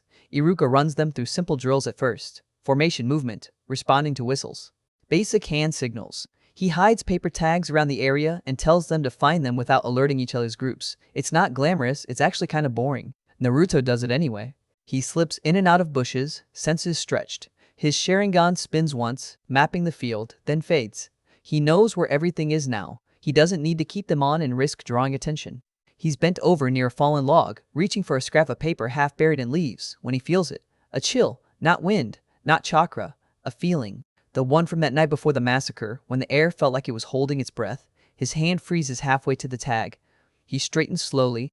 On the far edge of the training ground, where the academy's safeties thin out and the forest proper begins, something moves. Too tall to be a student. Too smooth to be a teacher walking on dry leaves. Naruto's heart rate spikes. He lifts his hand in the signal Kakashi taught him for unknown contact and flicks it towards Sasuke. She follows his gaze, her eyes narrow. Iruka is at the other side of the clearing, helping another group. Mizuki is nowhere in sight. He was behind them a minute ago. Now he isn't. Naruto's skin crawls. The figure steps out of the tree line. Chunin vest. Konoha headband. Smile too wide. Hey there, kids, Mizuki says. Find all the tags yet? Naruto doesn't relax. Something is off. He doesn't know what exactly. The angle of the man's shoulders. The way his fingers flex near the pouch at his hip. The way his eyes flick past them to count, then back. Sasuke shifts one foot back, weight over the ball of her other foot, ready to move. Shikamaru straightens just a little, eyes half closed but focused. Naruto lets his chakra coil low. Mizuki walks closer. Iruka calls something to another student, not yet aware anything's wrong. Mizuki gets within 5 meters. Naruto sees it then. The way the light doesn't catch just right on the edge of the kunai he's palming, the tightness at his jaw, the flicker of something ugly in his eyes. Killing intent leaks out. It's not much. Not like Shisui in full ANBU mode or Itachi facing down enemies. But it's there. Naruto steps sideways, putting himself directly between Mizuki and Sasuke without thinking. Mizuki's smile twitches. You're in the way, demon, he says softly. Too quiet for the others to hear. Naruto's mind goes blank for a second. Then it fills. Sword over his chest. Blank masks. Shisui's blood. Sasuke on his couch, shaking. Danzo's eyes. Itachi's blade in his nightmare. The world sharpens. The Sharingan snaps on. All 3 Tomoe spin, lock onto Mizuki's muscles, reading every micro-twitch. Why? Naruto asks. Mizuki smiles wider. Because it's my chance, he says. You're alone, outside the walls. No Jonin babysitting you. No Hokage watching. Just a demon and the last Uchiha brats where no one will notice until it's done. Naruto's heartbeat is thunder. He doesn't feel fear this time. He feels rage. You think you can kill us? He says, voice flat. Not just think, Mizuki says. I planned for this. I've been watching your little patterns. I know when your guard drops. I know when your A and BU friends aren't around. His hand flicks. The kunai comes fast. Too fast for a normal kid. Not for Naruto. He sees the throw the instant Mizuki's wrist flexes. He sees the angle, the spin, the target line aimed not at his chest, but at Sasuke behind him. He doesn't think. He moves. The world blurs. 1 second he's standing in front of Sasuke. The next, he's off the path. 1 foot braced against a tree trunk, hand outstretched. The kunai slams into his palm instead of her throat. Pain bites deep between his fingers, blood spraying. Body flicker. His version. Fast enough that the others only see a smear of motion and then red. Sasuke stares. Idiot, she breathes. Mizuki's eyes widen for half a second. Then they narrow. He reaches for more weapons. Naruto straightens, kunai still in his hand, blood running down his arm. You picked the wrong day, he says. He could stop here. He could shout for Iruka. Wait the half second it would take for the Chunin to cross the clearing and intervene. He could throw the kunai back with enough precision to disarm without killing. But somewhere under his breastbone, something twists. Every time he held back, someone used that gap. Root at his door, Shisui bleeding, Itachi taking all the blame, Sasuke crying. If he lets someone put a blade near her again, even for a second, he's no better than the people who turned their heads away before. Fear bubbles up. Anger wraps around it. The Mangekyo answers. The Tomoe in his eyes twist. Lines of red connect and reform into that hexagon pattern, pulsing with power. The air around him hums, warping slightly like heat off stone. The trees close in, the light bends, Mizuki freezes. He doesn't mean to. Naruto hasn't done the hand signs for hell viewing. He hasn't shaped the chakra the way Shisui taught him for regular genjutsu. He just looks at Mizuki with everything he's feeling burning through his eyes. The Mangekyo takes care of the rest. The world drops away under Mizuki's feet. He's not in the training ground anymore. He's standing at the edge of the Uchiha district, watching it burn. Then he's in the house with Shisui as blank-masked intruders come for Naruto. Then he's on the cliff as Shisui falls. Then he's in the middle of the massacre, surrounded by corpses with Sharingan eyes staring at him. Every fear Naruto has, every worst nightmare scenario he's replayed in his own head, slams into Mizuki's nerves at once. But it's worse than hell viewing. Because this isn't just showing him what he fears. It's forcing him to feel what Naruto felt. The helplessness under the sword. The guilt after Shisui died. The hollow, nauseating grief when Sasuke collapsed on his doorstep. The rage that swelled when he heard how the village rewrote all of it into a neat, fake story. Mizuki screams. Out loud, in the real training ground, he drops to his knees, eyes rolling back. His body shakes. Foam gathers at the corner of his mouth. His hands scrabble at his own face like he's trying to tear something out of his skull. Iruka whirls around. "What the? Mizuki?" he shouts. Students flinch back. Naruto stands there, chest heaving, eyes blazing red. The air around him feels heavier. Sasuke can barely breathe for a second under the pressure of his chakra. "Naruto," she says, soft but urgent. He doesn't hear her. The Mangekyo is still active. His vision tunnels. He can feel Mizuki's fear, his mind, his breaking point. If he pushes just a little more, he knows he can shatter him completely. Turn him into an empty shell that will never hurt anyone again.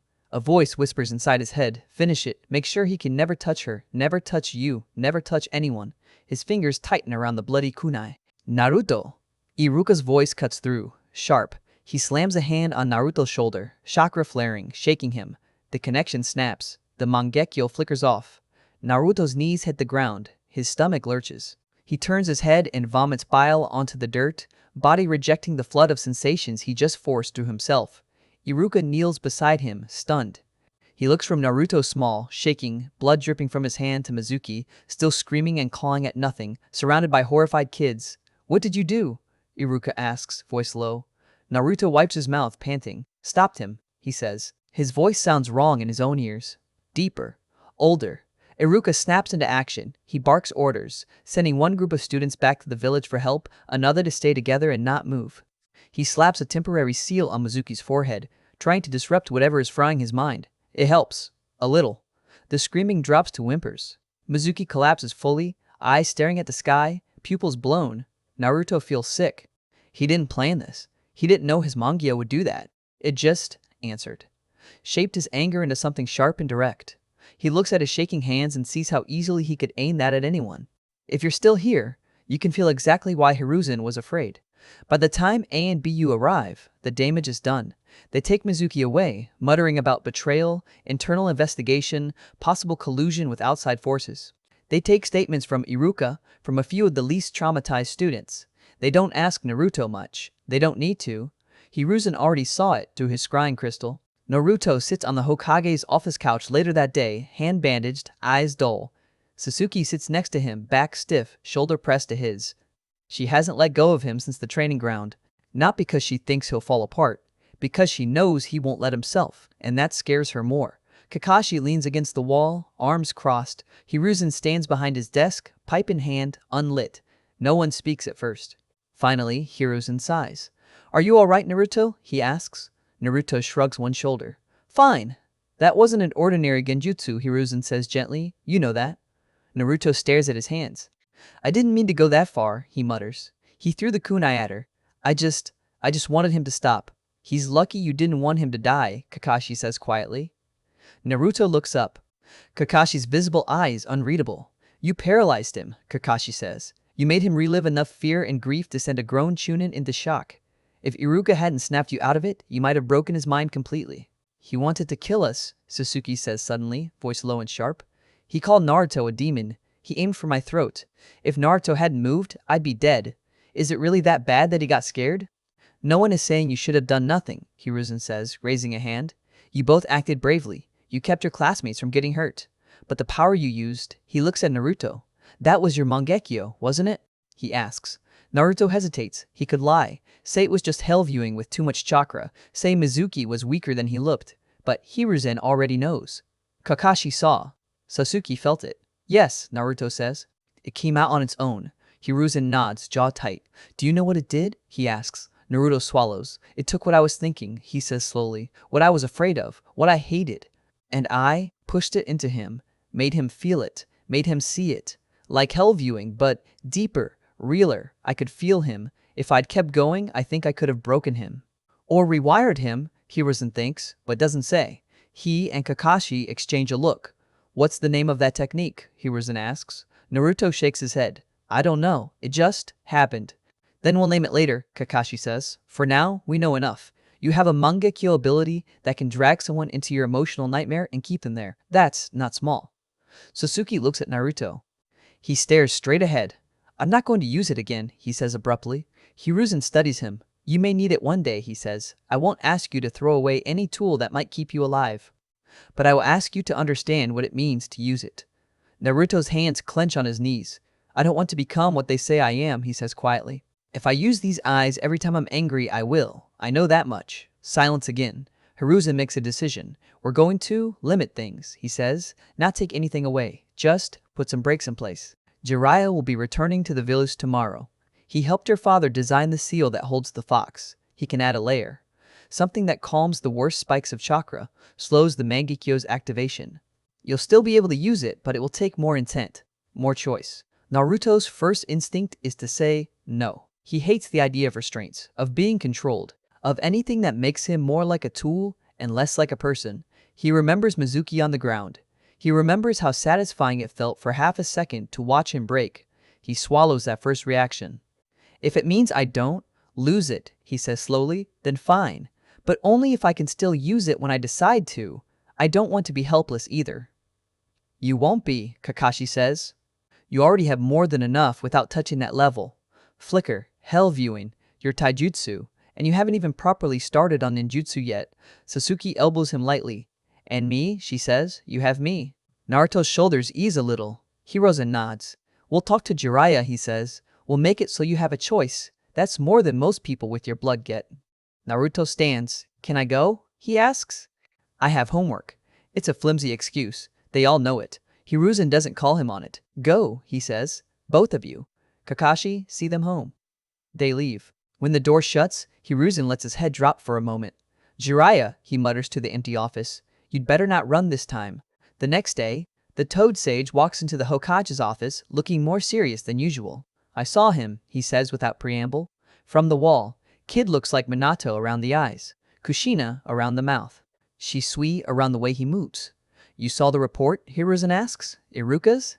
Jiraiya nods. Yeah, Chunin nearly scared to death by a 6-year-old. Not something you read every day. He's not 6, Hiruzen says. He's everything that came before him. Jiraiya grunts. They bring Naruto in. He stands in the middle of the office, back straight, Sasuke waiting outside with Kakashi. His eyes flick to Jiraiya's forehead protector, to the scroll on his back, to the faint lines around his eyes. So you're the pervy sage Shisui talked about, Naruto says. Jiraiya nearly chokes. He called me that? Many times, Naruto says.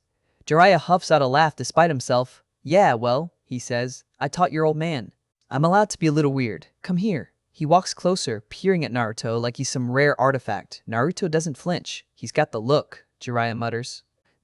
I've seen too much, and I'm not even in my teens yet look. Just like you, know who? Hiruzen clears his throat. Can you do it? He asks. Jiraiya sobers. Yeah, he says. I can add a suppression layer. Nothing that blocks the fox outright. That's not what we want. Just something that dampens spikes. Makes it harder for that chakra and the Mangekyo to sync up. Like putting insulation between two live wires. He looks at Naruto. This will feel weird, he says. I'm not here to control you. I'm here to make sure you don't accidentally blow yourself up from the inside when you get pissed off. You okay with that? Naruto nods once. Do it, he says. They move to the center of the room. Jiraiya has him lift his shirt, exposing the seal on his stomach. Spiral. Marks. Minato's handiwork. Jiraiya's additions. He bites his thumb, smears blood, forms signs. Focus on your chakra, he tells Naruto. On your eyes. Call the Mangekyo up just a little, but don't let it fully snap. Naruto does. Red creeps into his irises. The Tomoe twist halfway into the hexagon pattern, then stop, hovering on the edge. Jiraiya slaps his palm over the seal. Chakra flares. Lines of ink spread out from the center, thin and delicate, forming a second ring over the first. They branch up, faint patterns reaching toward Naruto's eyes, then fading into his skin. Naruto gasps at the sensation. It feels like someone just tucked a layer of cotton between his emotions and the fox, between his anger and the Mangekyo.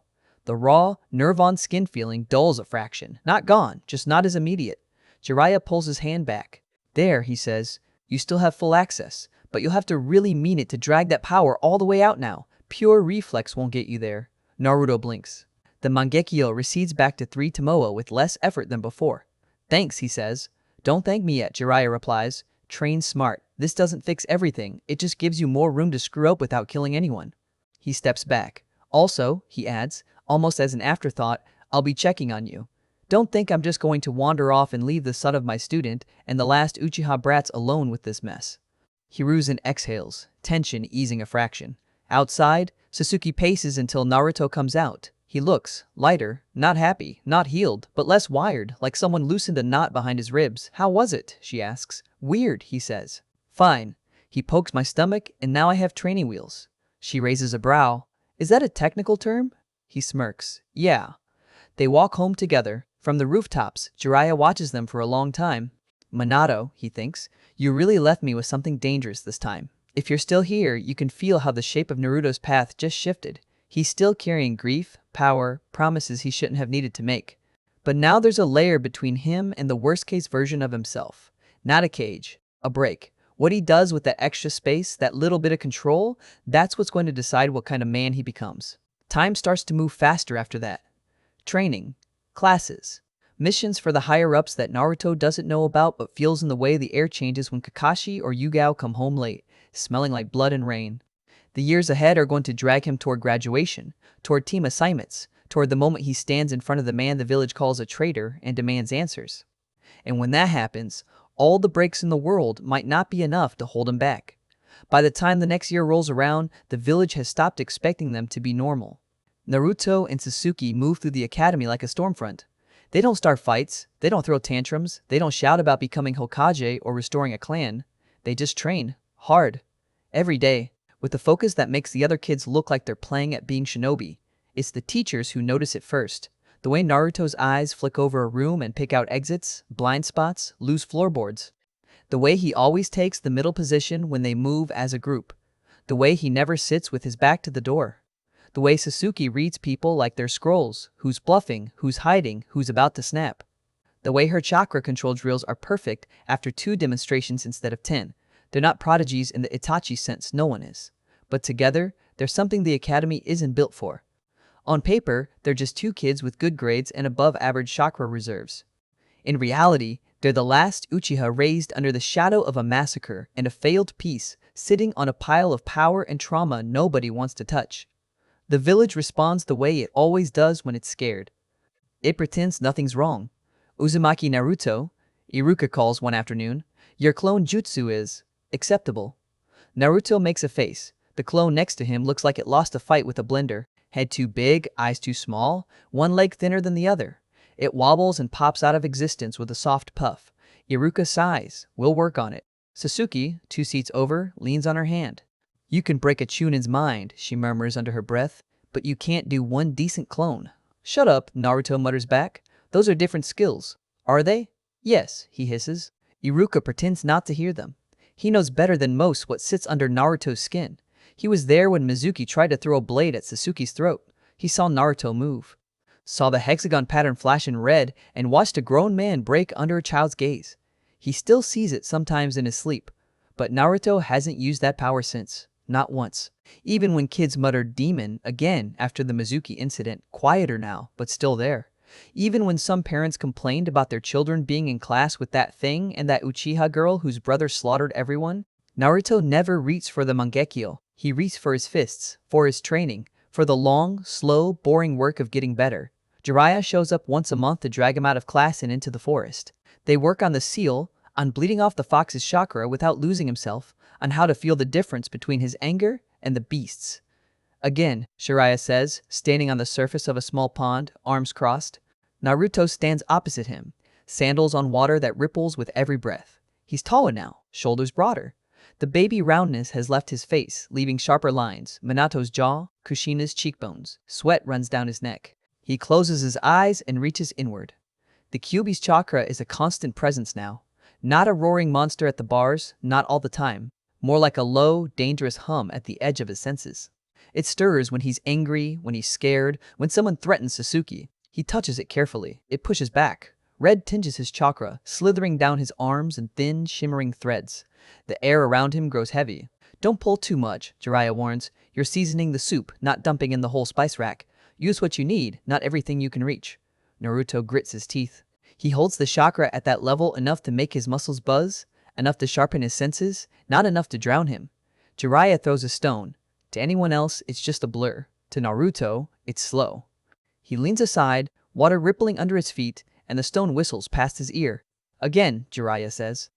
Hours later, Naruto staggers home, sore, seal tingling, Mangekyo quiet. Kakashi meets them at the gate. How is he? Kakashi asks. Jiraiya scratches his cheek. Better than you were at his age, he says. Worse than Minato. But Minato didn't have a fox and grief stacked on top of each other. Given the circumstances, he's doing fine. Kakashi's eye crinkles. That's the highest praise I've ever heard you give. Don't get used to it, Jiraiya grumbles. He's still an idiot half the time. Naruto doesn't deny it. He just walks past them, shoulders aching, and finds Sasuke in the yard working on a new variation of the Great Fireball. Her flames are hotter than they used to be. They curl in on themselves better now, control improving every week. She doesn't shout vengeance at the sky. She doesn't swear she'll kill Itachi in front of the Hokage monument. Her goals are quieter, harder. I'm not going to let my clan end as a story about a traitor and a massacre, she told Naruto once, sitting on the porch steps, knees pulled to her chest. I don't know what Itachi did or why. I just know I'm still here, so I'll decide what the name Uchiha means, not them. Naruto had looked at her then, at the way her eyes burned, and thought, good. Because if she had chosen to burn everything down, he isn't sure he'd have had the strength to stop her. They never say Itachi's name around other people. Inside the house, it hangs in the air like a ghost. Sometimes Sasuke stares at the photo of her family on the shelf and whispers under her breath, too quiet for Naruto to fully hear. Apologies, demands, questions. Sometimes, Naruto stands in Shisui's old room and stares at the unfinished genjutsu on the desk. The script hasn't moved since that night. He still hasn't tried to finish it. Not yet. He's afraid that if he throws himself into Shisui's last work, he'll sink so deep into the past he won't come back. So he trains with what he has. Body flicker that leaves after images like broken film frames. Genjutsu that layers fear with memory. Taijutsu that uses Uchiha forms Shisui taught him, mixed with Kakashi's dirty tricks. He avoids the Mangyo unless he's with Jiraiya or alone enough that if something goes wrong, the only thing that breaks is a tree. Konoha starts to notice, not officially. The mission reports don't say potential future problem. The council minutes don't include. Naruto watched Mizuki die screaming and didn't flinch. But A and BU watch them. Root watches harder. From a rooftop one evening, a masked figure with blank eyes looks down at the two kids walking home from the academy. Targets Naruto and Sasuke are together again, the operative says quietly into a throat mic. Observed behavior remains within expected parameters. Danzo's voice crackles back, low and clipped. Continue observation. Do not engage. The Hokage and Jiraiya have them under close watch. For now, the operative repeats. They don't see the way Naruto's eyes flick once in their direction as he turns a corner. He doesn't show he feels them, he just files the presence away. Another piece on the board. If you're still here, you can feel how crowded this board is becoming. Naruto and Sasuke at the center, Hiruzen, Jiraiya, Kakashi, Yugao forming a ring around them, Danzo coiled outside that ring, waiting for a slip. And somewhere far away, Itachi moving like a ghost in the dark, carrying Shisui's eye and a guilt he never asked for. Time shifts again. Academy years blur into each other. Tests, spars, missions, in name only. Naruto and Sasuke pass everything with a mix of effort and stubbornness. They're not at the top of the class on every chart. Shikamaru out thinks them in raw theory. Hinata out classes them in gentle chakra control. But when it comes to putting things together in the field, nobody touches them. Not as individuals, as a pair. So when graduation comes, the question isn't, will they pass? It's where do we put them? Hiruzen stares at the list of proposed teams on his desk. Team 7, Haruno Sakura, Uchiha Sasuke, Uzumaki Naruto, Jonin leader Hatake Kakashi. He rubs his temples. Someone has a sense of humor, he mutters. They've all picked up the Sasuke spelling by now, even though the core is the same girl. Maybe the academy clerk didn't know what to do with Sasuke and defaulted to the standard. Maybe it was a quiet attempt to fold her into canon history. Either way, it sticks. Sakura is a wildcard civilian-born, chakra control excellent, nerves fragile, crush on Sasuke not so secret. The idea is simple. 2 heavy hitters and 1 normal kid to ground them, under a Jonin who already knows where the bodies are buried. Kakashi stands on the other side of the desk, hands in his pockets. You sure about this? He asks. Putting both of them on my team? You requested Naruto, Hiruzen says, and Sasuke refused to be on any team without him, or vice versa. They made that very clear. He smiles faintly, remembering the conversation. Naruto and Sasuke standing in front of his desk, arms crossed in mirror image, daring him to separate them. Find someone else to babysit us if you want, Naruto had said. But we're staying together. No exceptions, Sasuke had added. Hiruzen had seen a lot of stubborn kids in his life. He'd never seen 2 so aligned. They'll be difficult, Kakashi says. They already know more than most genin. They've seen more than most chunin. And they have issues. Which makes you the best person for the job, Hiruzen replies. You understand grief. You understand war. You understand what it's like to be entrusted with power you didn't ask for. You can handle them. Kakashi sighs theatrically. You say the nicest things, old man. Hiruzen chuckles. Then his expression turns serious again. Watch him, he says quietly. Kakashi knows who him means. I have been, Kakashi answers. I will keep doing it. Hiruzen nods. Graduation day. The classroom hums with nervous energy. Headbands sit on desks, cloth and metal gleaming. Some kids stare at them like they're crowns. Others like they're weights. Naruto spins his between his fingers. The fake one Shisui gave him years ago lies in a drawer at home. This one is real. Metal plate etched with the leaf symbol. It catches the light like a promise and a threat. Sasuke has already tied hers around her forehead. It looks right there. Natural. A continuation of the lines of her face, rather than an addition. Iruka stands at the front of the room, looking at them all with that mix of pride and worry he's been cultivating all year. You're all Jinin now, he says. Officially. Your next step is your Jonin sensei. Some of you will have it easy. Some of you won't. His eyes flick briefly to Naruto and Sasuke. They smirk. When the Jonin arrive to collect their teams, Kakashi is late. On purpose. Naruto knows it the second the clock ticks 10 minutes past the time. He's testing us, he mutters. Sakura fumes. How is this fair? He's not even here, and he's already annoying. Sasuke leans back in her seat, arms folded. Get used to it. Kakashi never does anything the normal way. Naruto glances at her. Since when are you defending him? I'm not, she says. I'm warning you. He's going to mess with us. Kakashi eventually slides the door open like he has all the time in the world. Yo, he says. I'm Kakashi Hatake. You're boring. Meet me on the roof in 5 minutes. He vanishes in a puff of smoke. Sakura gapes. What? Sasuke is already on her feet. Naruto follows. On the rooftop, Kakashi leans against the railing, eyes smile in place. They go through the introductions. Sakura fumbles through likes, dislikes, and dreams while trying not to stare at Sasuke too obviously. Sasuke keeps hers vague. Likes, training. Dislikes, cowards and liars. Goal, to become strong enough to decide her own path. Naruto keeps his even simpler. Uzumaki Naruto. Likes, ramen, training, and not being told what I'm allowed to be. Dislikes, people who hurt my family and then lie about it. Goal, to become strong enough that no one can turn what happened to the Uchiha into some neat story that lets them sleep at night. Kakashi watches him for a long second. Right, he says. My turn. I like many things, dislike many other things, and have lots of dreams. Or maybe not. Anyway, survival training tomorrow. Don't eat breakfast. You'll throw up. Sakura yelps. Survival. We already graduated. Kakashi waves a hand. Graduation was a test to see if you're academy material. This is a test to see if you're actually Genin material. I can only pass you if you're not completely hopeless. Naruto's mouth curls. Sasuke's eyes sharpen. If you're still here, Kakashi thinks, looking at the three of them, you already know this test isn't really about the bells. It's about whether these kids understand what it means to be on a team in a world that eats teams for breakfast. The next morning, the training ground is quiet. Kakashi stands in the middle with 2 bells on his hip. The rules are simple. Take a bell. If you don't, you go back to the academy. Sakura swallows, clutching her kunai. Naruto and Sasuke share a look. They disappear into the trees without a word. Kakashi reads his book. He knows how this is supposed to go. Naruto charges in alone, loud and stupid. Sasuke broods and tries to prove himself one-on-one. Sakura hides and panics. He crushes their egos and teaches them the value of cooperation. That's the script. It's not the one he gets. Naruto doesn't attack. He waits. He circles. He flickers through the trees, never staying in one spot long enough for Kakashi to pin down.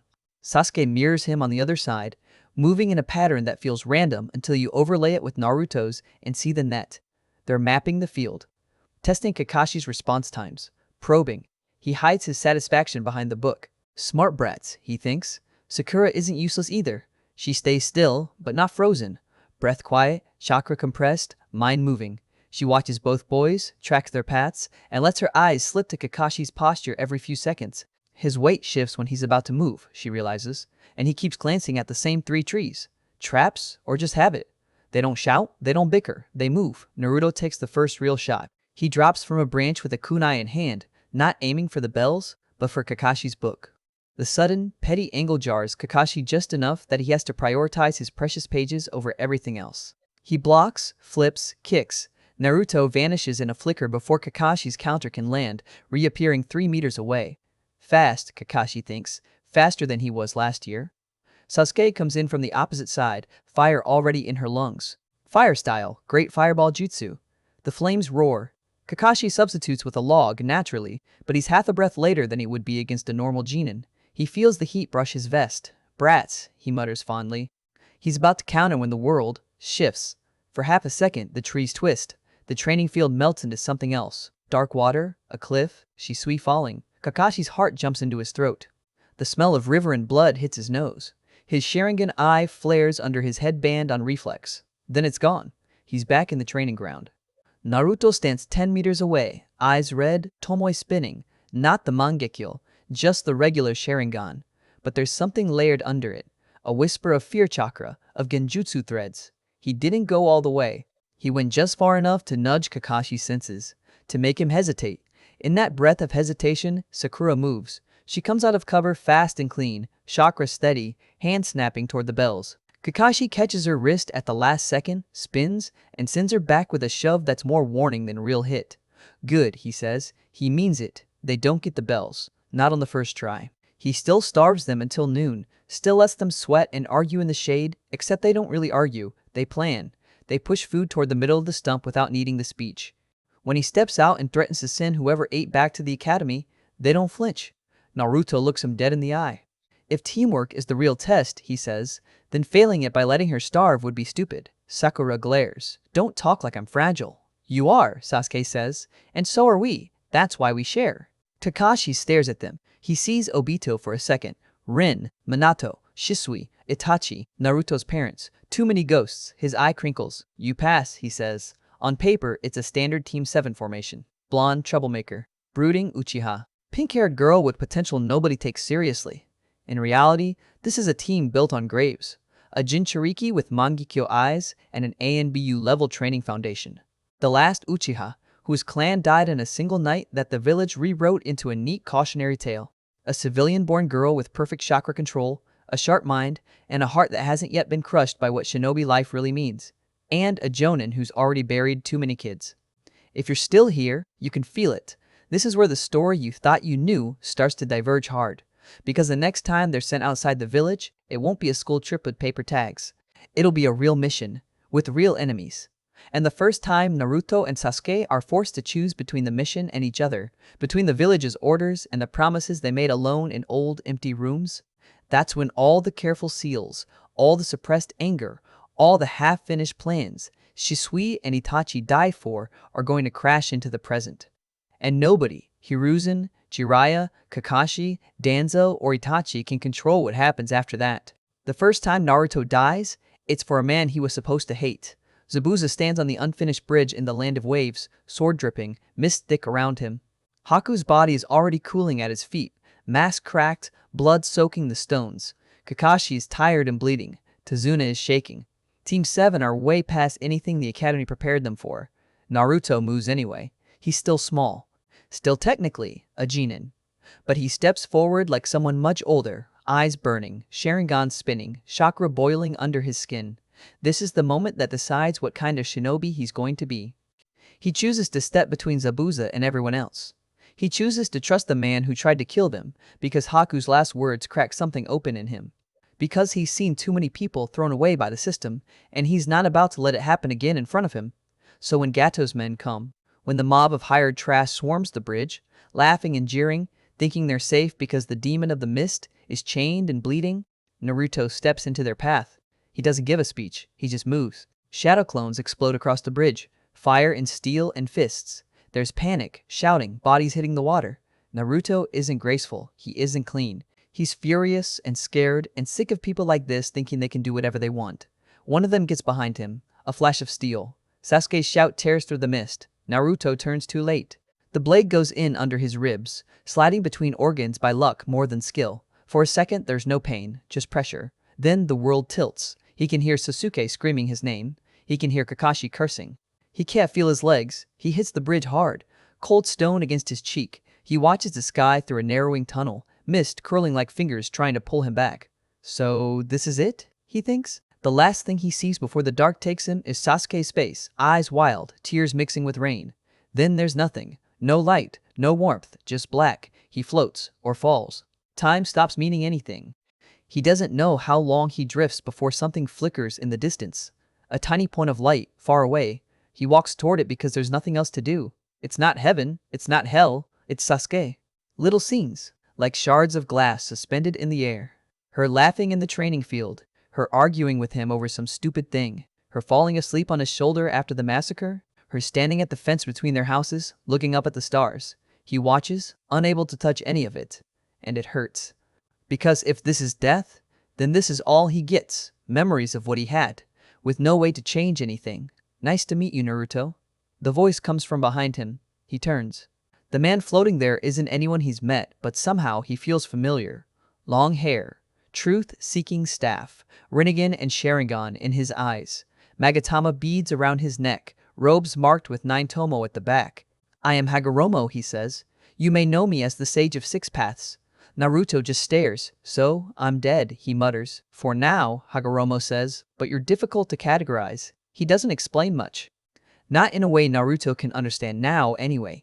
He talks about cycles, about sons who fought, about power born of love twisted by loss, about the way hatred and fear have been passed down through generations like a cursed heirloom. Naruto listens. He doesn't understand half of it. He does understand one thing. You're saying I'm stuck in this? Naruto says.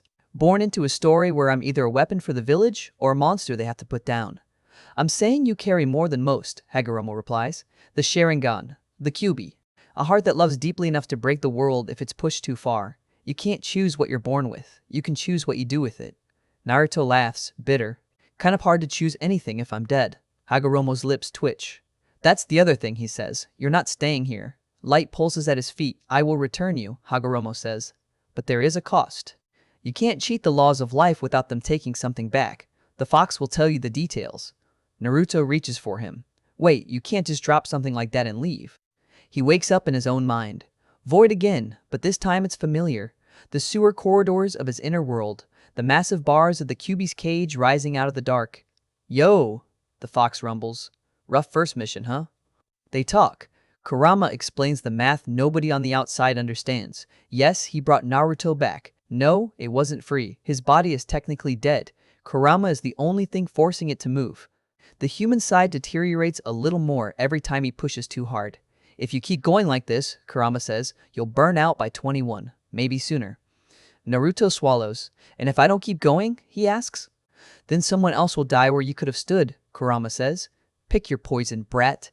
Naruto thinks of Sasuke on that bridge, of Kakashi, of Tazuna, of Haku, of Shisui. He stands up in the mindscape. Then I'll take the time I've got, he says, and I'll make it hurt the right people. Kurama snorts. Thought you'd say that, he mutters. Fine, I'll help you last as long as possible. But you'll need the key to the seal if you want any chance at a cure. Who has it? Naruto asks. That, Kurama says, is a question for the old men who made this mess. When he wakes up in the real world, days have passed. His body is weak. His chakra feels wrong, like it's moving through half-healed burns. Sasuke is at his bedside, eyes red, face drawn. You died, she says, voice flat. He nods. You came back, she adds, somehow. He nods again. She stares at him for a long time. Don't do that again, she says. Not exactly something I can schedule, he mutters. She hits his shoulder. Don't, she repeats. You don't get to leave me too. He doesn't promise out loud. He just reaches for her hand and squeezes back. If you're still here, you know this isn't a clean near-death story with a neat lesson and a soft reset. This is the start of a clock. Naruto steps back into Konoha with a hidden expiration date ticking in his chest. He doesn't tell most people. He tells Hiruzen. He tells Kakashi. He tells Commander Wolf when he joins ANBU, mask on, codename Fox, stitched into his tattooed shoulder. He tells Sasuke when they're lying on the roof one night, watching clouds drift past the moon. I don't know how long I've got, he says quietly. Kurama says maybe 21. If I don't find the key to the seal before then, that's it. She goes still. Then she sits up and glares down at him like he personally offended her. You're not allowed to die, she says. He raises an eyebrow. Kind of out of my hands, Sasuke-chan. Then we'll put it back in your hands, she snaps. We'll find the key. We'll fix it. I don't care if it's the third, Jiraiya, some dead seal master from another village. We'll drag it out of them. He watches her. He's seen her broken. He's seen her sobbing and shaking and asking him if he hates her for something her brother did. Seeing her angry on his behalf is new. It feels. He looks away. Okay, he says softly. We'll try. They grow. Missions stack up. The Chunin exams come and go, but they don't play out like a neat tournament arc. The Forest of Death is more than an exam for them. It's another reminder that the world does not care how old they are. Orochimaru slithers in disguised as a grass nin, eyes on Sasuke's potential and Naruto's container status. They don't beat him, not really. They survive him.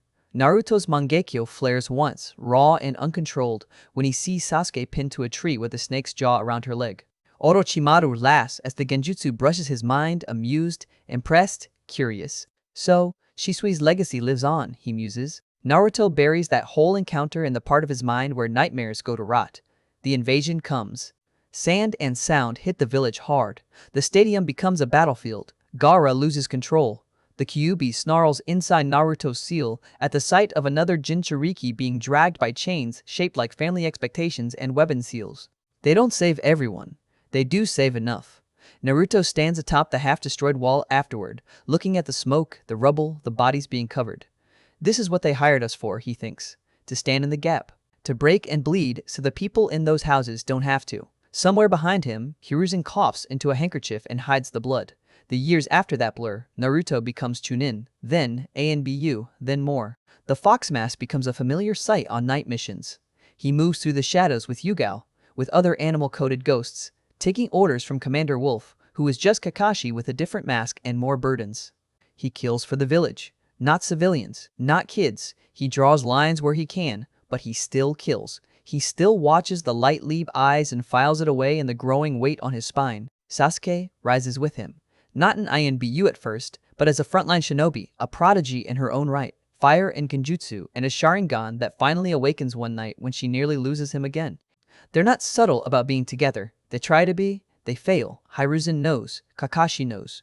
Jiraiya learns the day he walks in on them half asleep and tangled up on Naruto's couch and nearly falls back out the door in shock. "You're kids," he starts. "War doesn't care," Naruto says. They don't have time for slow, careful relationships. They have stolen hours between missions and late-night talks on rooftops. They have arguments about how far is too far when protecting each other. They have makeups that leave Sasuke's collar askew and Naruto's lips bruised. They have something real, which makes what comes next hurt more. It starts with Naruto collapsing in the middle of a mission briefing. Not dramatic, no shouting. He just sways on his feet, mid-sentence, and goes down. Kurama is already moving inside his seal, trying to push chakra into failing pathways. Hiruzen and Commander Wolf drag him to the hospital. Tsunade stands over him hours later, face grim.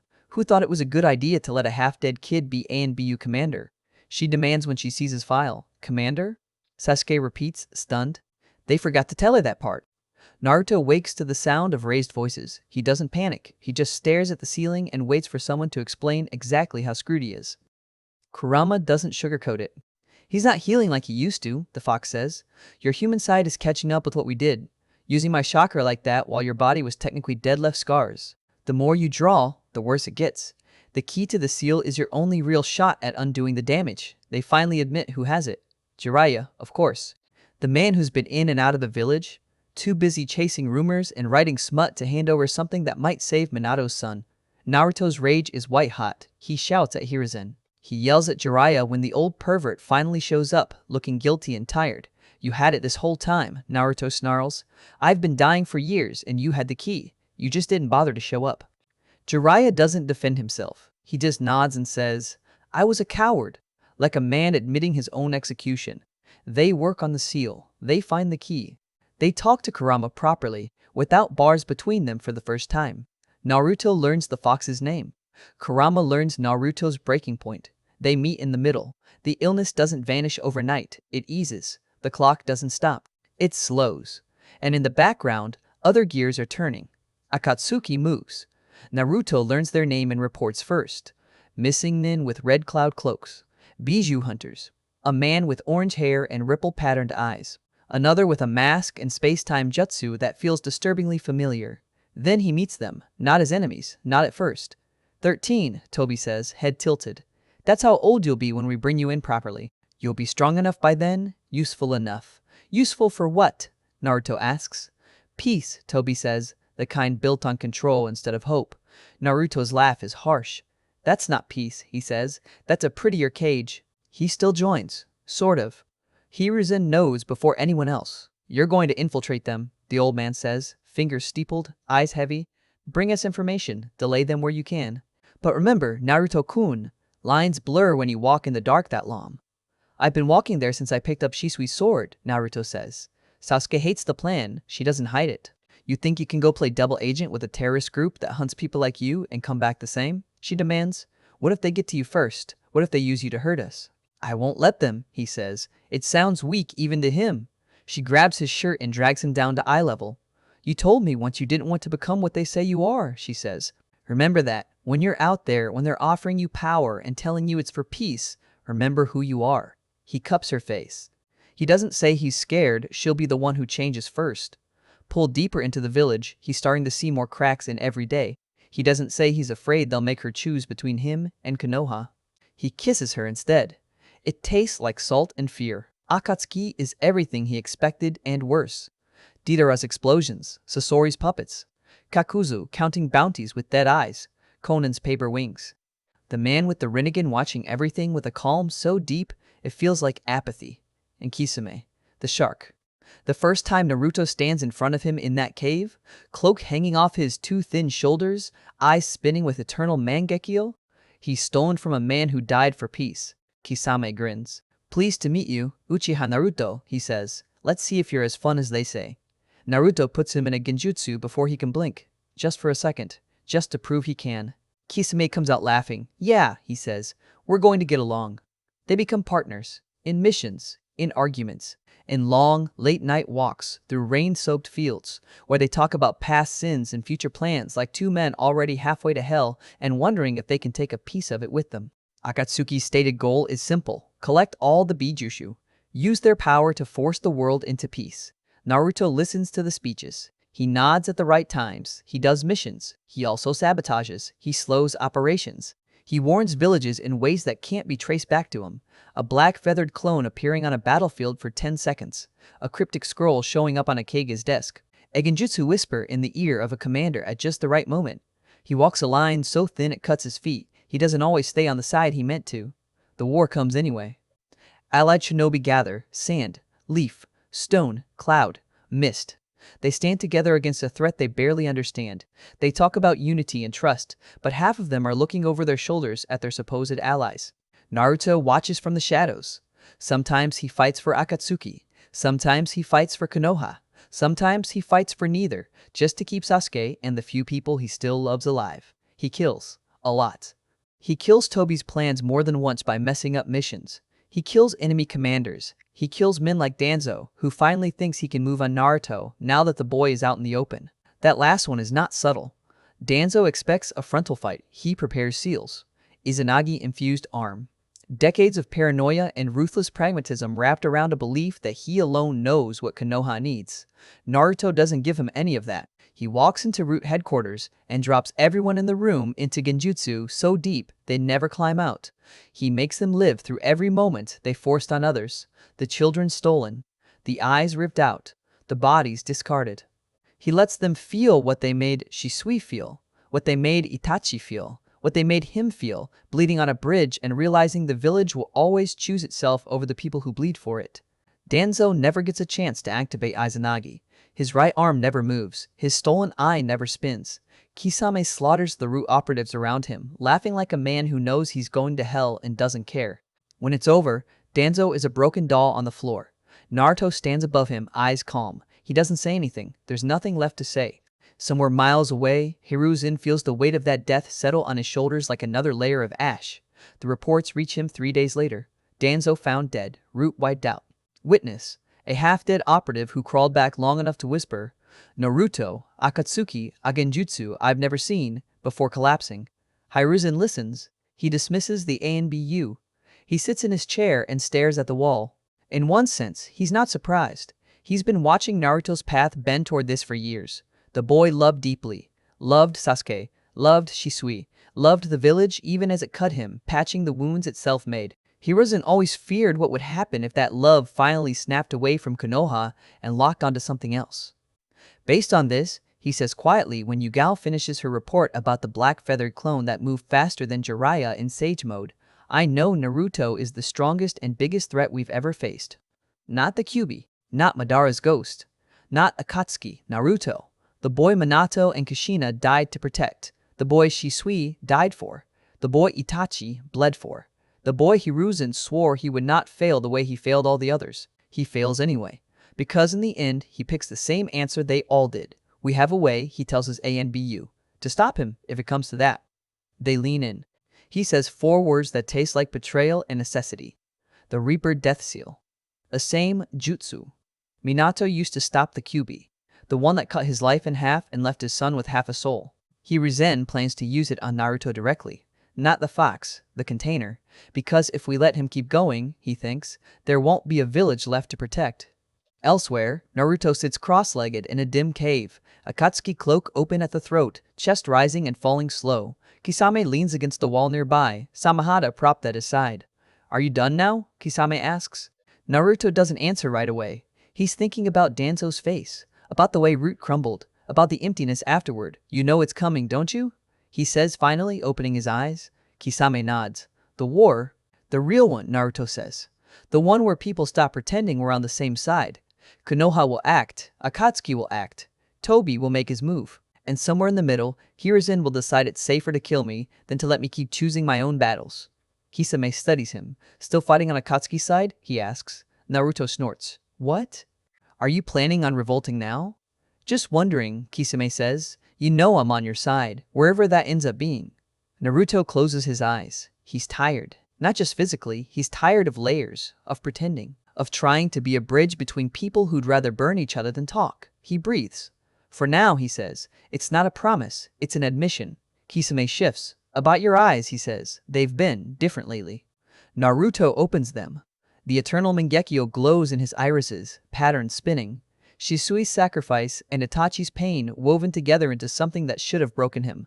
It doesn't. It changes. The lines pulse, shift, circles ripple out, shapes overlap. The pattern deepens, becoming something stranger, more layered, Mangekyo and something older, answering the echo of Hagoromo's hand on his shoulder in that void years ago. Kisame whistles low. I knew it, he says. You're not done growing yet. Naruto looks at his reflection in the dark surface of a nearby water pool. He sees a boy who died on a bridge and came back carrying a timer. He sees the last Uchiha who promised a crying girl he'd never hate her for her brother's sins and ended up walking the same path of blood that brother did, in a different direction. He sees a weapon Konoha built and then lost control of.